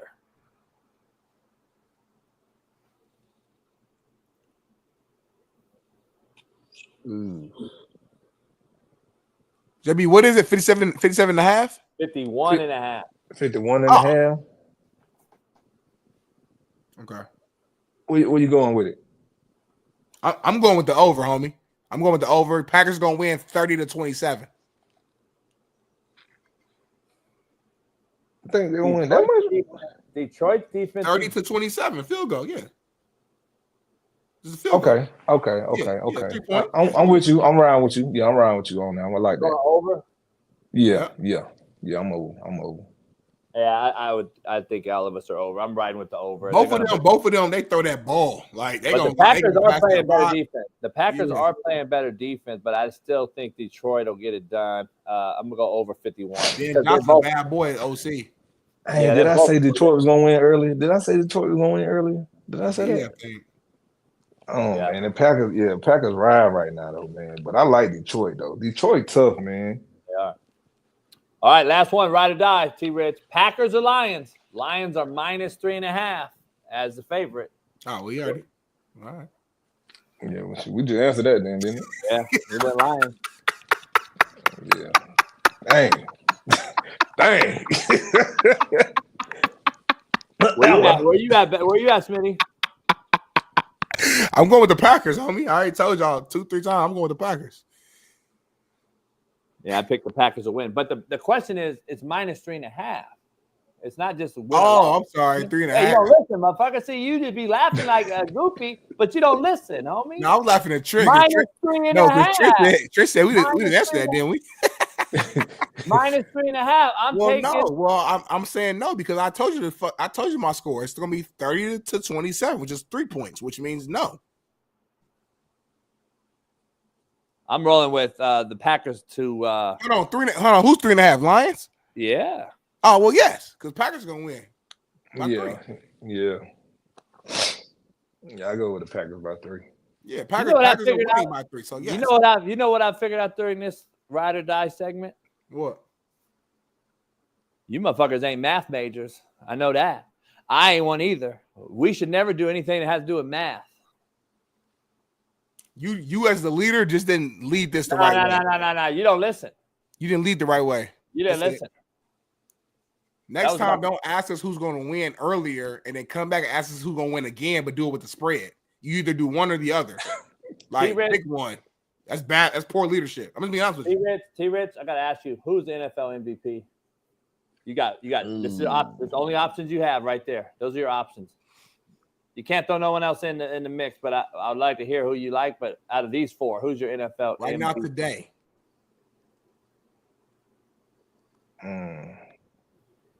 That's tough, man. Because I know 2 guys right now, but I know one guy's been consistent all year, and that's Lamar Jackson. And so it's hard to sit there and take that away from him because what he has done, and with him going from being the thrower in the running game, now he's just he don't have to be much of the running game now. It's kind of he can be a complete quarterback as they want him to be, right? It's hard to take it from Lamar with those guys up there because it's hard to not have Derrick Henry in there too. So, I mean, but what Saquon is doing right now is unbelievable too. So, with his injury and everything, that's why you got to have Saquon in that conversation, man, with him coming back because them guys gave up on Saquon, right? They gave up on him. And if I only seen him right now and Adrian Peterson doing what he is doing right now. You know, coming off that type of injury. So it's out of Saquon and Lamar Jackson. I can't just say one. It's hard. All right. I got Saquon or Josh Allen. Josh Allen lost Diggs, carrying that team to the best they've been. Beat Mahomes, trying to get a 1 seed without really any star-studded wideouts. They got Amari Cooper, who's really probably over his peak as a great player. He's a good player, but he's really holding that team down. I would have to say him and Saquon. I think I got Saquon right now, but I just know how they do running backs. If they didn't give it to CMC last year, and Lamar had a mid-season at best as far as his stats go, and you shunned him for Lamar, then I could see him doing the same thing this year with Lamar, with Josh Allen over Saquon or Lamar again. But to Smitty's point, I don't think the NFL will give it back-to-back to Lamar again. I think it'll be Josh Allen or Saquon. But the running back just gets shunned to me, man. I wish it was the true best player award, not the quarterback award. Yeah, they don't do it like that, man. You gotta think about it. Like the year Adrian Peterson had when he came back, going crazy. Like, and he rushed back from, was it Achilles or was it his ACL? He rushed back from the ACL. Like when he came back, like it was never heard of that you can come back that fast. Came back better. He still didn't win MVP. Like that man got comeback player of the year. Like that was crazy. Like this man rushing over 2,000 yards. Like how he don't win MVP? Like, did he not? I don't think he won it that year, bro. Didn't he? I thought he won MVP, and Peyton Manning might have won like Offensive Player of the Year. Oh, okay. Well, it was something. Fact check. It was something near that. I might be wrong, but it was something near. We might both be wrong. Yeah, but that's the thing. Like that's really been the last MVP type. You know, tight back. Yeah, I ain't gonna say tight back, but that's the only ones that.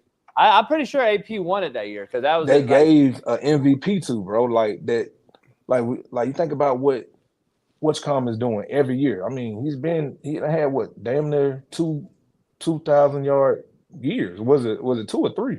Who? Derrick Henry.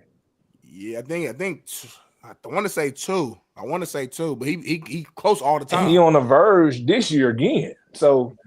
It's just hard, bro, how they do our running backs, man. Like it's crazy. If Saquon, go ahead. Sorry. No, I was saying if Saquon beats Eric Dickerson's record, though, you got to give it to him. You got to. And he's on pace to do it. So let me ask you this, T-Rich, to Smitty's point.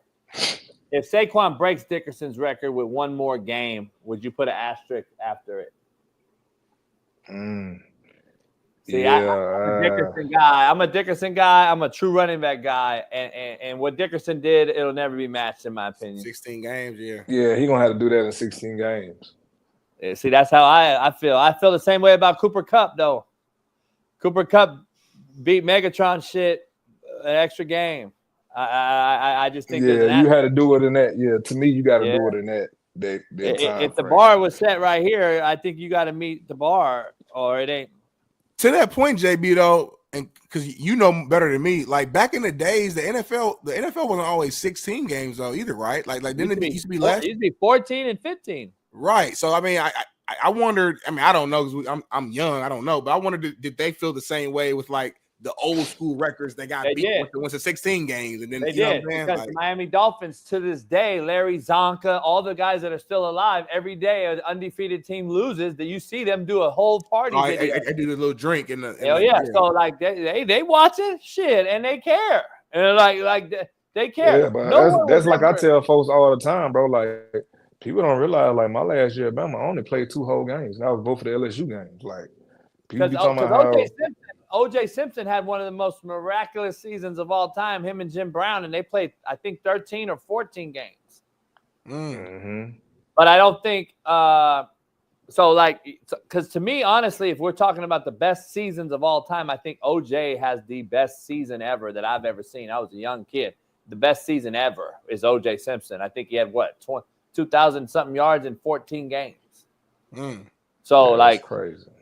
So that's my point. Like, and I love Eric Dickerson. That's my guy. So I haven't seen him in a long time. That's my guy. But my point is, like, if we're gonna discredit Saquon if he beats it in 17, then we gotta go back in history and continue to look at every record and be like, well, Eric Dickerson did it. He played 16, but OJ only played 14. You know what I'm saying? Like, it's gonna keep, you know. Nah, that's not how it works though. Because then, so what happened is baseball did it with the Pete Rose era, from the Ty Cobb era. They called it what they call it. I forgot. I just had it in my mind. Oh, modern day era. So it's called modern day era is what the rule went in to and started the state. Okay, the modern day era is this. Anything after that is asterisk. So the modern day era is when they added, you know, the hit rules from Ty Cobb to Pete Rose. Even though the hits matter, they're saying in the modern day era, you always hear that word or term being used. So they'll say in the modern day era. So Dickerson is in the modern day era. OJ was right before it. Gotcha. So, well, even with that, we don't discredit what he done at all. No, hell no. To do what you're doing is amazing, right? Like, to even be on this type of caliber, for us to even be talking about you mentioning him with an Eric Dickerson or an OJ, right? That's big, bro. Like, that man is doing a lot for the game, and hell, he done changed the video game. They got people jumping over folks backwards now, right? He doing that motherfucker look like the three ninjas out there. Remember the three Tom, Mikey, and Cole? He look like one of them. Love three ninjas. Hey, you look like one of them turtles out there, man. But it's one of those things to where, like, you don't discredit what he's doing, but I would like to see it done in 16. Because at the end of the day, you still that guy for even being mentioned in this type caliber conversation, bro. Like, and you can argue semantics. We can sit here and go back and forth. I can give you rationale on why Saquon's season is better than Dickerson's season, because guess what? Jim Everett and those Rams didn't throw the football that much. Right. Now we're in a pass happy. Yeah, you got to think about it. Yeah, he did it at a running era too. Like, we're in a pass happy era, and he's doing it in an era where we throw the ball, RPO, triple option. I mean, it's just different shit. And we can argue the athletes. We can argue Gale Sayers' years versus Barry Sanders' years. Barry Sanders had the worst O-line ever, and he did what he did. Put him with the Cowboys. You always hear that argument. So, you know, does it put Emmitt Smith in Detroit? Emmitt Smith's an absolute nobody. So, you hear all these different things. So, yeah, well, let me move on to the biggest. At the end of the day, the mother can play. That's at the end of the day, you can play. He right, Emmitt Smith. I'm about to say, yeah, please. Emmett, I did not say that, brother. No, I did. Emmitt Smith would have been a nobody in Detroit. But anyway, I don't agree with that at all, Emmitt Smith. I ain't letting this go down. Hey, if I ain't let JB gonna have to see me, cause Emmett, I ain't letting this go down, big bro. I ain't letting this. I'm finna come out to the West Coast. Emmitt's that guy, T-Rich. He tripping. I know he had the O-line and all that, but two things can be true. Emmett, P. Cole in the house. You know how we do it, baby. Okay. I don't know what JB on, cuz.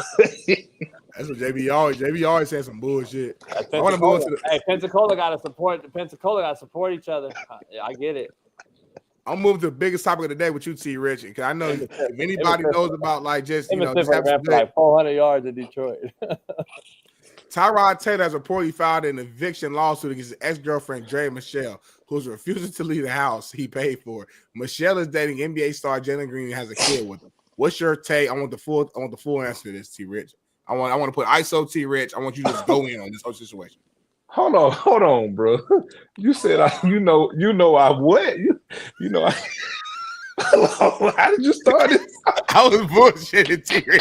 I was saying because you played in the NFL and Tyrod is like a peer. I wasn't saying like on your shit. I knew it was gonna sound that way. I swear to God, it's not what I was saying, T. T-Rich, that's not what I was saying. Right hand to God, that's not what I was saying.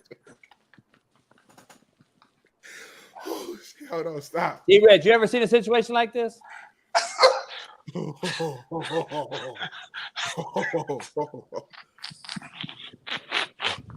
Damn. Hey, G Wizzle, I don't care if Dre is a baddie. She's a fucking bottom feeder, homie. Stop. Oh, man.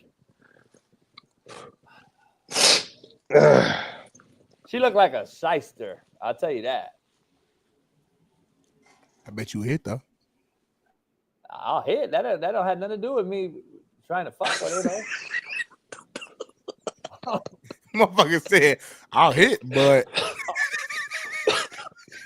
I mean, damn, homie. I mean, you can ask that about a million motherfuckers. That don't mean nothing. That don't mean I'm moving her in, homie. JB, what would you do if you was dating a woman, right? Whatever. Y'all break up and she won't leave your house. What you doing? You're leaving the house. What you doing though? There is no what I'm doing. I mean, because you can't I'm letting Ash in. What that mean?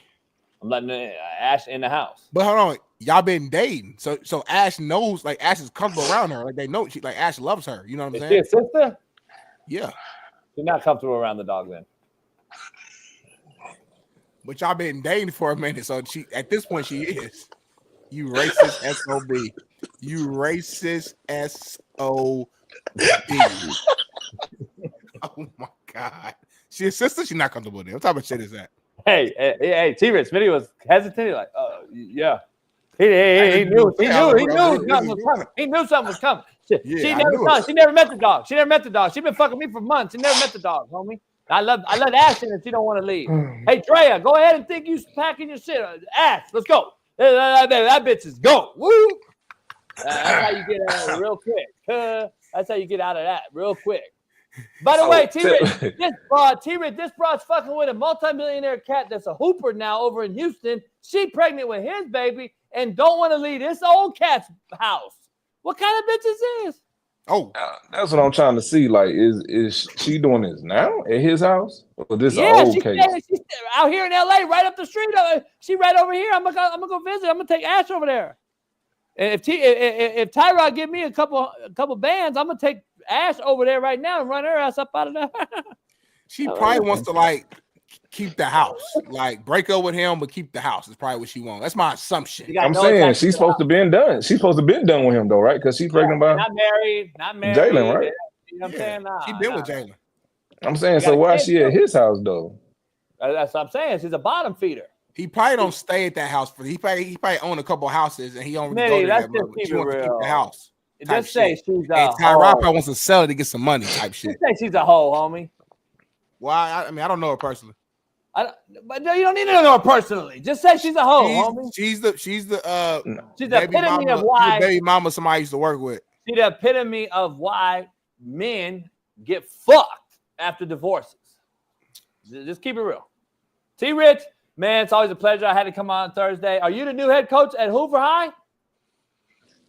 Hold on, one more question. Break this down quick, T-Rich. We had a contrary to belief earlier that we do start off every show. I want to know, do you know what this means? So JB says, not doing what you like, but liking what you do is a secret to happiness. One more time.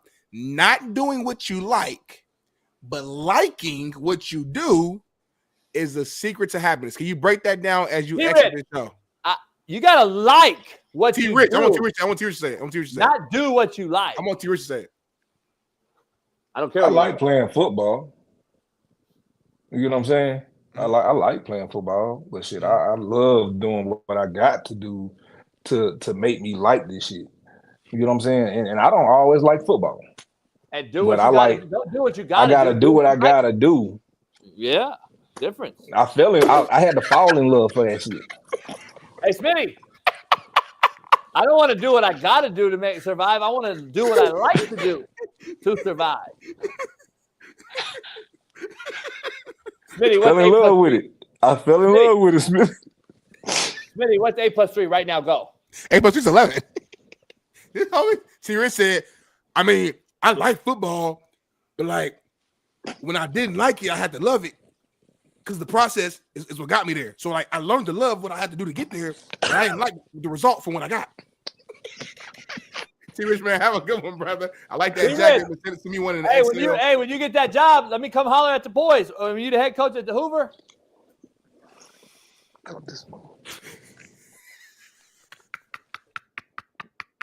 T-Rich Thursdays, man. That was fun. Clip that whole segment. That whole segment should be a little something. Paris, if you watching this, we got a lot to discuss from real quick in 10 minutes. We got 10 minutes to go through about 30 things. And I actually got 10 minutes, so let's go through it quick. We got 11 minutes now. Here, Go. ready? Yep, go. Ready, go. Tua on a bitch. Another fucking white girl finagling the motherfucking system. I want to know, Smitty, I'm tired. This is why I have a major beef with these content creators, they're called. We give these broads this super pedestal and this hyped up ass fucking pedestal, and they just go shit on themselves. White collar criminals. I've been telling y'all want to talk about hood cats and all this shit. White collar criminals are the worst fucking people because they don't know what the fuck they're doing. They're absolute fucking bottom feeders. They attach to something that knows what they're doing and has money. And Jake Paul and all these motherfuckers have put this broad on this pedestal after she got an interview and said hot tool on that thing. And she's become this fucking icon, apparently. And she just went from here to here in a matter of a fucking second because she's about to get arrested, homie. Quick question. When you did this, what does that mean exactly? Handcuff. Oh, okay. I was gonna make sure. Whatever you want. I haven't heard Tua. I haven't heard this girl's name in a long time. So when I saw it, I was kind of shocked, and I thought the buzz had kind of ran out. You know, it's like that Taylor Mathis broad. They both do the same thing. I haven't heard from her either. Like she walks around to titties bouncing, and then I haven't heard from her ever since she did the same thing. I don't know, Smitty. Maybe you can educate me. What is a meme coin? I mean, listen, I think it's just a cryptocurrency. Right? I think it's a form of cryptocurrency where basically it's like a made up currency where you can add whatever little name to it. It's where people are utilizing their brand likeness to create a coin, and then you somehow manipulate people to invest in the coin that really has no true value behind it. And then you end up, losing your bread. It's one of those things where you get everybody to invest, and then you pull out while all the money's up high. So you pull it out when the value is high, and everybody loses their money. So do you know some guy out there who's supposedly some guy? His name's like Caffeine.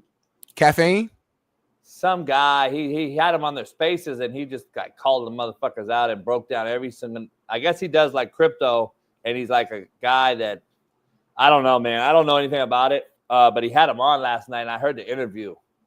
And this guy was like making him look stupid. Like he's like, man, you guys are going to fucking jail. CoffeeZilla, that's his name. CoffeeZilla. Everybody knows these motherfuckers. It's crazy. But CoffeeZilla apparently interviewed him, and there's a interview online. Sounds like she's in trouble to me, homie.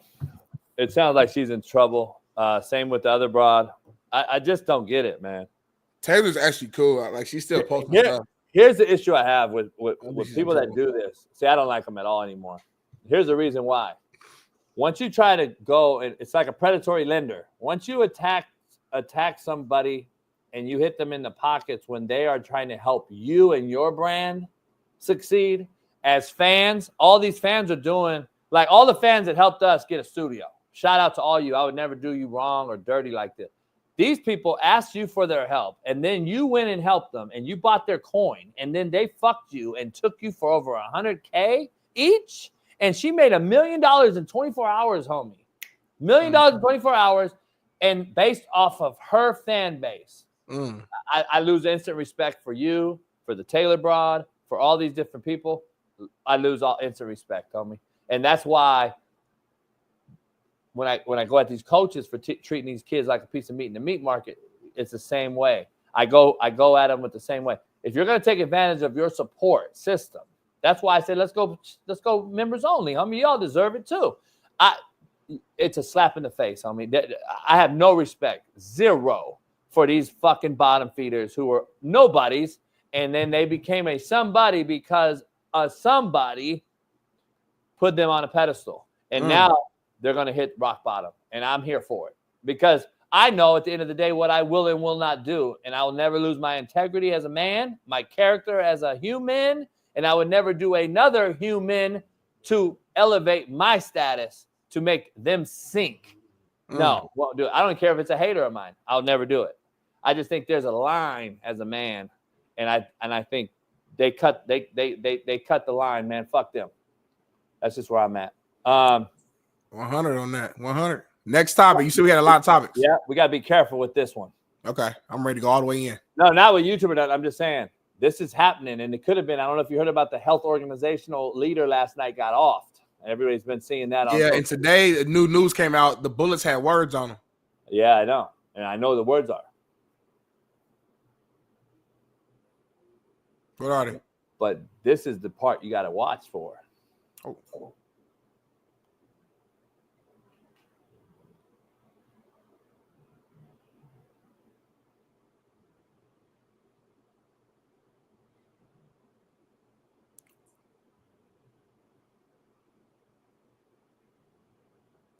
They've been doing that. They've been trying to make it seem like brothers doing all that. We ain't doing nothing. It's been like this for a long time. Brothers been ain't doing. Quick, homie. You're Kanye West. That quick. Brothers, we been not doing shit like this, and they've been. You're Kanye West. That quick. It's been y'all. It's been y'all this whole time, and they've been thinking it's us. Trying to explain we the ones that's the problems, but it's been y'all. I've been doing that. I've been doing that shit for a minute. But I'm just saying. I mean, real though. Real that quick. Go out, pop, and then you're gone. That shit crazy, bro. You gotta be careful. Keep your head on a swivel, especially you ladies out there. Women, ladies, keep your head on a swivel.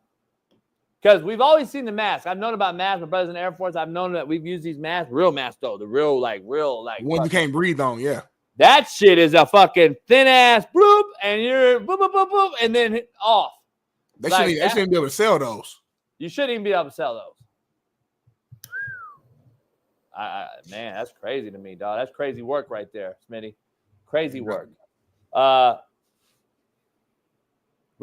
real quick. Third topic of 30. Yep. We got 4 minutes. Yep. What's your take about the old broad, the old lady? Shout out to her. She's been running the Loyola program. Loyola. Yeah, what's up with this, homie? I don't know. This is disrespect. All brothers disrespected the white. It's not even about that. Just I think it wasn't because there's a white dude right there. The carrot top. Carrot top didn't do it. Like all about the carrot top with the long sleeve shirt didn't do it. Because I did y'all wrong with the mask. I was doing brothers wrong. So I saw carrot top right there. No, see zero. Played it. 0-28 gave her some love. We got right beginning, right there. Look. Nope. The tall light skinned buddy. Right there. White dude. And then 28. Yeah, 28 showed love. 28 didn't show no love. Yes, he did. They slapped hands, homie. Stop right there. He didn't touch her. He was like, old lady. What did he do? No. What did he do? Old lady, homie. What was the noise he made though when he Don't touch me. Okay, what's topic 4 of 30? We got 3 minutes. I'm actually glad they didn't, homie. Miss me with the whole stuff. I'm gonna be the different one. I don't give a fuck if you tap her on her. She's 117 years old. She lived a fucking hell of a life. Stop putting her in the middle of all these fucking things. Like we got to go out and talk to her, and if we don't, we're a criminal. Miss me, lady. Go live your life somewhere. Get the fuck out of the way. Sorry, not sorry. Fuck, homie. I'm so tired of these soft narratives, homie. I don't have to fucking touch her hand. God damn. Like, why is she in the fucking way of the whole thing? Like, seriously, homie. Anyway, topic 4 of 30. Pull it up, Bailey. We got some BPS.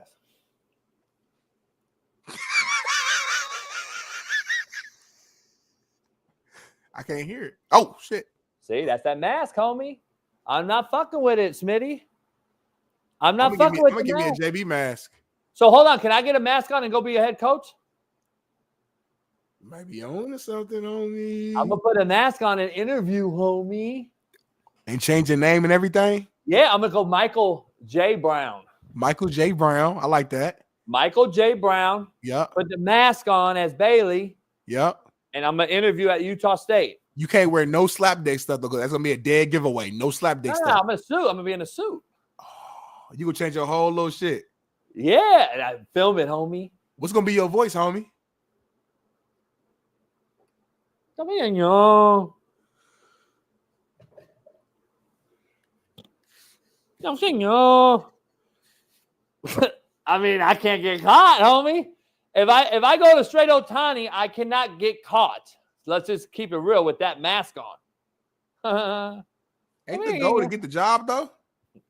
Huh? Ain't the goal to get the job though? Yeah.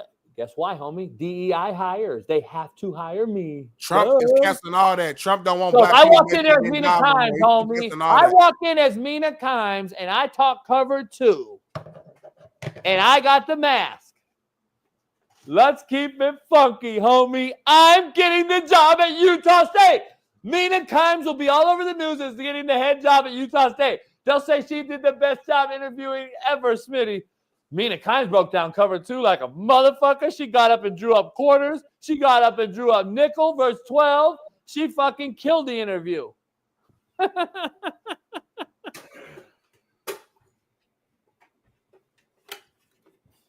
Mina Kimes will be all over ESPN as the head coach at Utah State, homie. God damn, Smitty. Smitty, we got some fact or cap.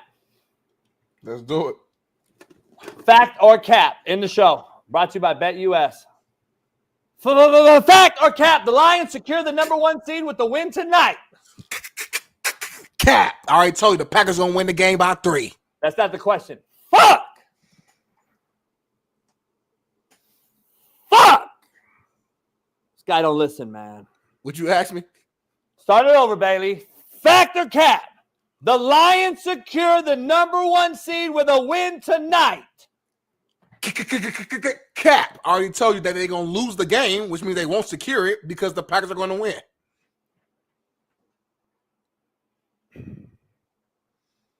Fuck, man. This guy's just not very smart.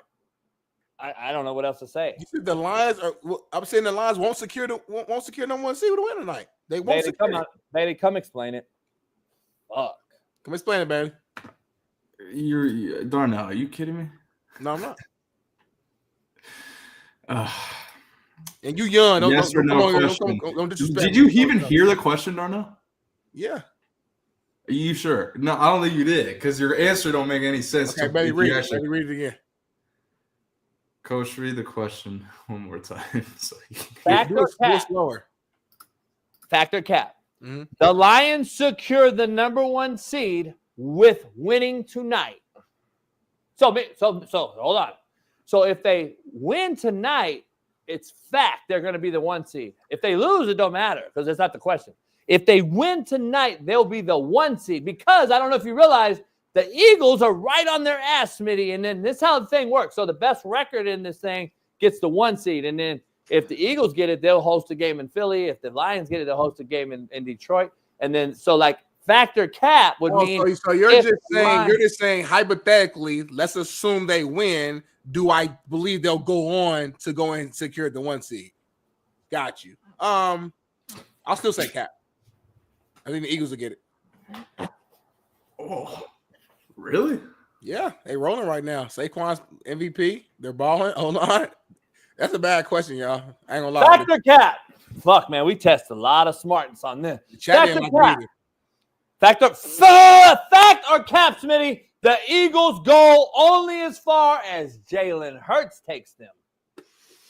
I'm going to go fact because at the end of the day, quarterbacks are the reason and the leaders of the team. If you don't have a QB when it matters the most, you won't win. You won't win the biggest game. So I'll say fact. It's fact because he's going to choke. Fact or cap? The Ravens have no shot in the AFC. Where my hat at, homie?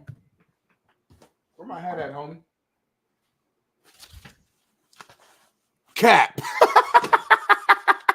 They might mess around and be the best team in the AFC. They got a few things they got to figure out right now. But when it all said and done, when playoffs time is here, it's January, don't be surprised if the Ravens go on a crazy run and they get all their mistakes, they figure it out, and they get it going. Cap. They're not even close. They're horrible. Fact or cap? The college football playoff is a joke. So now you got it now, today, Smitty, as we've been discussing it, you even open your eyes to some things that we maybe have seen. Yep. Is this current model a joke? Cap. Let's watch it play out. I'm a glass half full guy. I'm a positive guy. I love competition. I don't wake up every day on the wrong side of the bed with a grumpy, just negative mindset. I don't wake up pissed off. I'm happy. I'm excited for the day. That's my mindset. So I'm gonna wait and watch it play out and see what happens. Other people may want to look at it and be negative and think, oh, this is horrible. Keep it the way it used to be when I was 7 years old back in the 70s. Other people might say that. I'm okay with change. Cap. Fact or cap? Tonight will be the best Thursday night football game ever on Amazon. What was that real good game we had a few weeks ago, early this year on Thursday? It was really good. Was it Ravens Bengals or was it we had a real good one on Thursday. Was it Commanders? It was somebody had a real good Thursday game. I don't remember. They're so bad. I don't remember. I can't remember. So I'm going to say fact because I can't remember. I'm going to say fact because I can't remember. That's not a fact then. Fuck! Hey, baby, this guy ruined 2 segments today. Shout out to Paris in the chat. Paris does our short videos. Shout out to Paris in there. Paris, don't fuck up the videos today. Smitty, what are you doing, homie? I froze up. What? Anyway, shout out to everybody in here today. We let all the trolls in here today too. All the dick riders, everybody. We will watch the game tonight. Maybe I'll do a reaction video after the game or live. I mean, I don't know. Maybe I'll go. Hey, you know what? I'll do a live if everybody right here goes over and subscribes to the backup channel right now. That means there'll be over 1,000 people in there or 800 or whatever. If everybody subscribes, put it in the link real quick, Bailey. Subscribe right now to that channel, which is our backup channel in case some fucking dick riders ever fuck with us. The backup channel, I'll do a live tonight, and we'll do a reaction video. I'll let everybody in. You can call in or whatever. We'll do a live watch party for the show, and I'll discuss the do's and the don'ts, the good and the bad with the game. So if you guys all go, there has to be at least 900 in there tonight, and I'll do it. Everybody right now, there's 800 and something in here. 817 people in here right now. Subscribe to the other channel right now. And everybody on Twitter, too. There's 2,500 people over there. Go sub over there right now to the backup channel. Get us over there so we can start getting some videos up there and have a legitimate show over there. So go check it out. Subscribe right now. Appreciate everybody that says done. Go over there right now and get it done. Isaiah said, I'm just letting y'all know that this will only be the second of 3 meetings this season. Green Bay and Detroit will happen again the weekend of January 18th. That's a great weekend too, Isaiah. That's all I'm going to say about that. Super Bowl Palooza here at the house. Big party I throw every year. Smitty came last year. We did a lot of people here. A lot of people. We had a lot of food, a lot of drinks. We had bartenders. We're going to do the whole thing. I might be in New Orleans this year, but I'll let you know. You'll be here. And then if you want me to go to Frisco, and then you already committed, homie. You came back out now. It's too late. I need help with a connection too. I'm gonna hit you up. Nah, I can't help. Hey, here's the bottom line. It's real quick though. I want to give you guys a. Can I give you guys something? It's 9:30, homie. Hurry up. It's 9:08. Here's the last thing, and I know you got to go. I'm gonna give you guys a for sure lock bet US pick parlay of the night. You guys good with that? Let's do it. I'm going Packers, okay, to win by 4 or more. So they'll cover the -3.5 at the hook. Packers, okay. Take it right now. Take the Packers. Wait, hold on. The Packers are dogs, so it doesn't matter how much they win by. I know, but they're gonna win by the 3.5. They're gonna cover. And then I got Bailey. I got Dallas Mavericks tonight, winning by 14. as a lock against the Washington Wizards. They're going to win by 14. And I got the Cleveland Cavaliers to cover 4.5 versus the Denver Nuggets. Those three parlay, lock it up today, right now on BetUS. Use my promo code CoachJB. There it is. Mic drop. Appreciate y'all, man. Make sure if you're not a member, you become one. We're going to continue to do members-only chats and member-exclusive prizes and opportunities to meet and greet and hang out with Coach JB and I. But you got to be a member to find out. Make sure you subscribe to the other channel. JB going to be in the Discord right now. So if you want to ask any questions to him, he's going to be right there, like immediately right after the show. And then, hey, man, y'all know where to find us. Coach JB, Big Smitty. Appreciate you, baby. We out. Ben Frank. It's never a given in betting, homie. The Wizards will show up. It'll be a tight 14. Don't ever take it for granted, homie. Subscribe to the new channel right here on the Realest Show on Planet Earth. Go on over to the other channel right now. Subscribe. We'll get 900 people over there right now. And then I'll see you tonight. And we'll do a video during the game. 900. I need at least 900 members over there. Go. We out. Peace.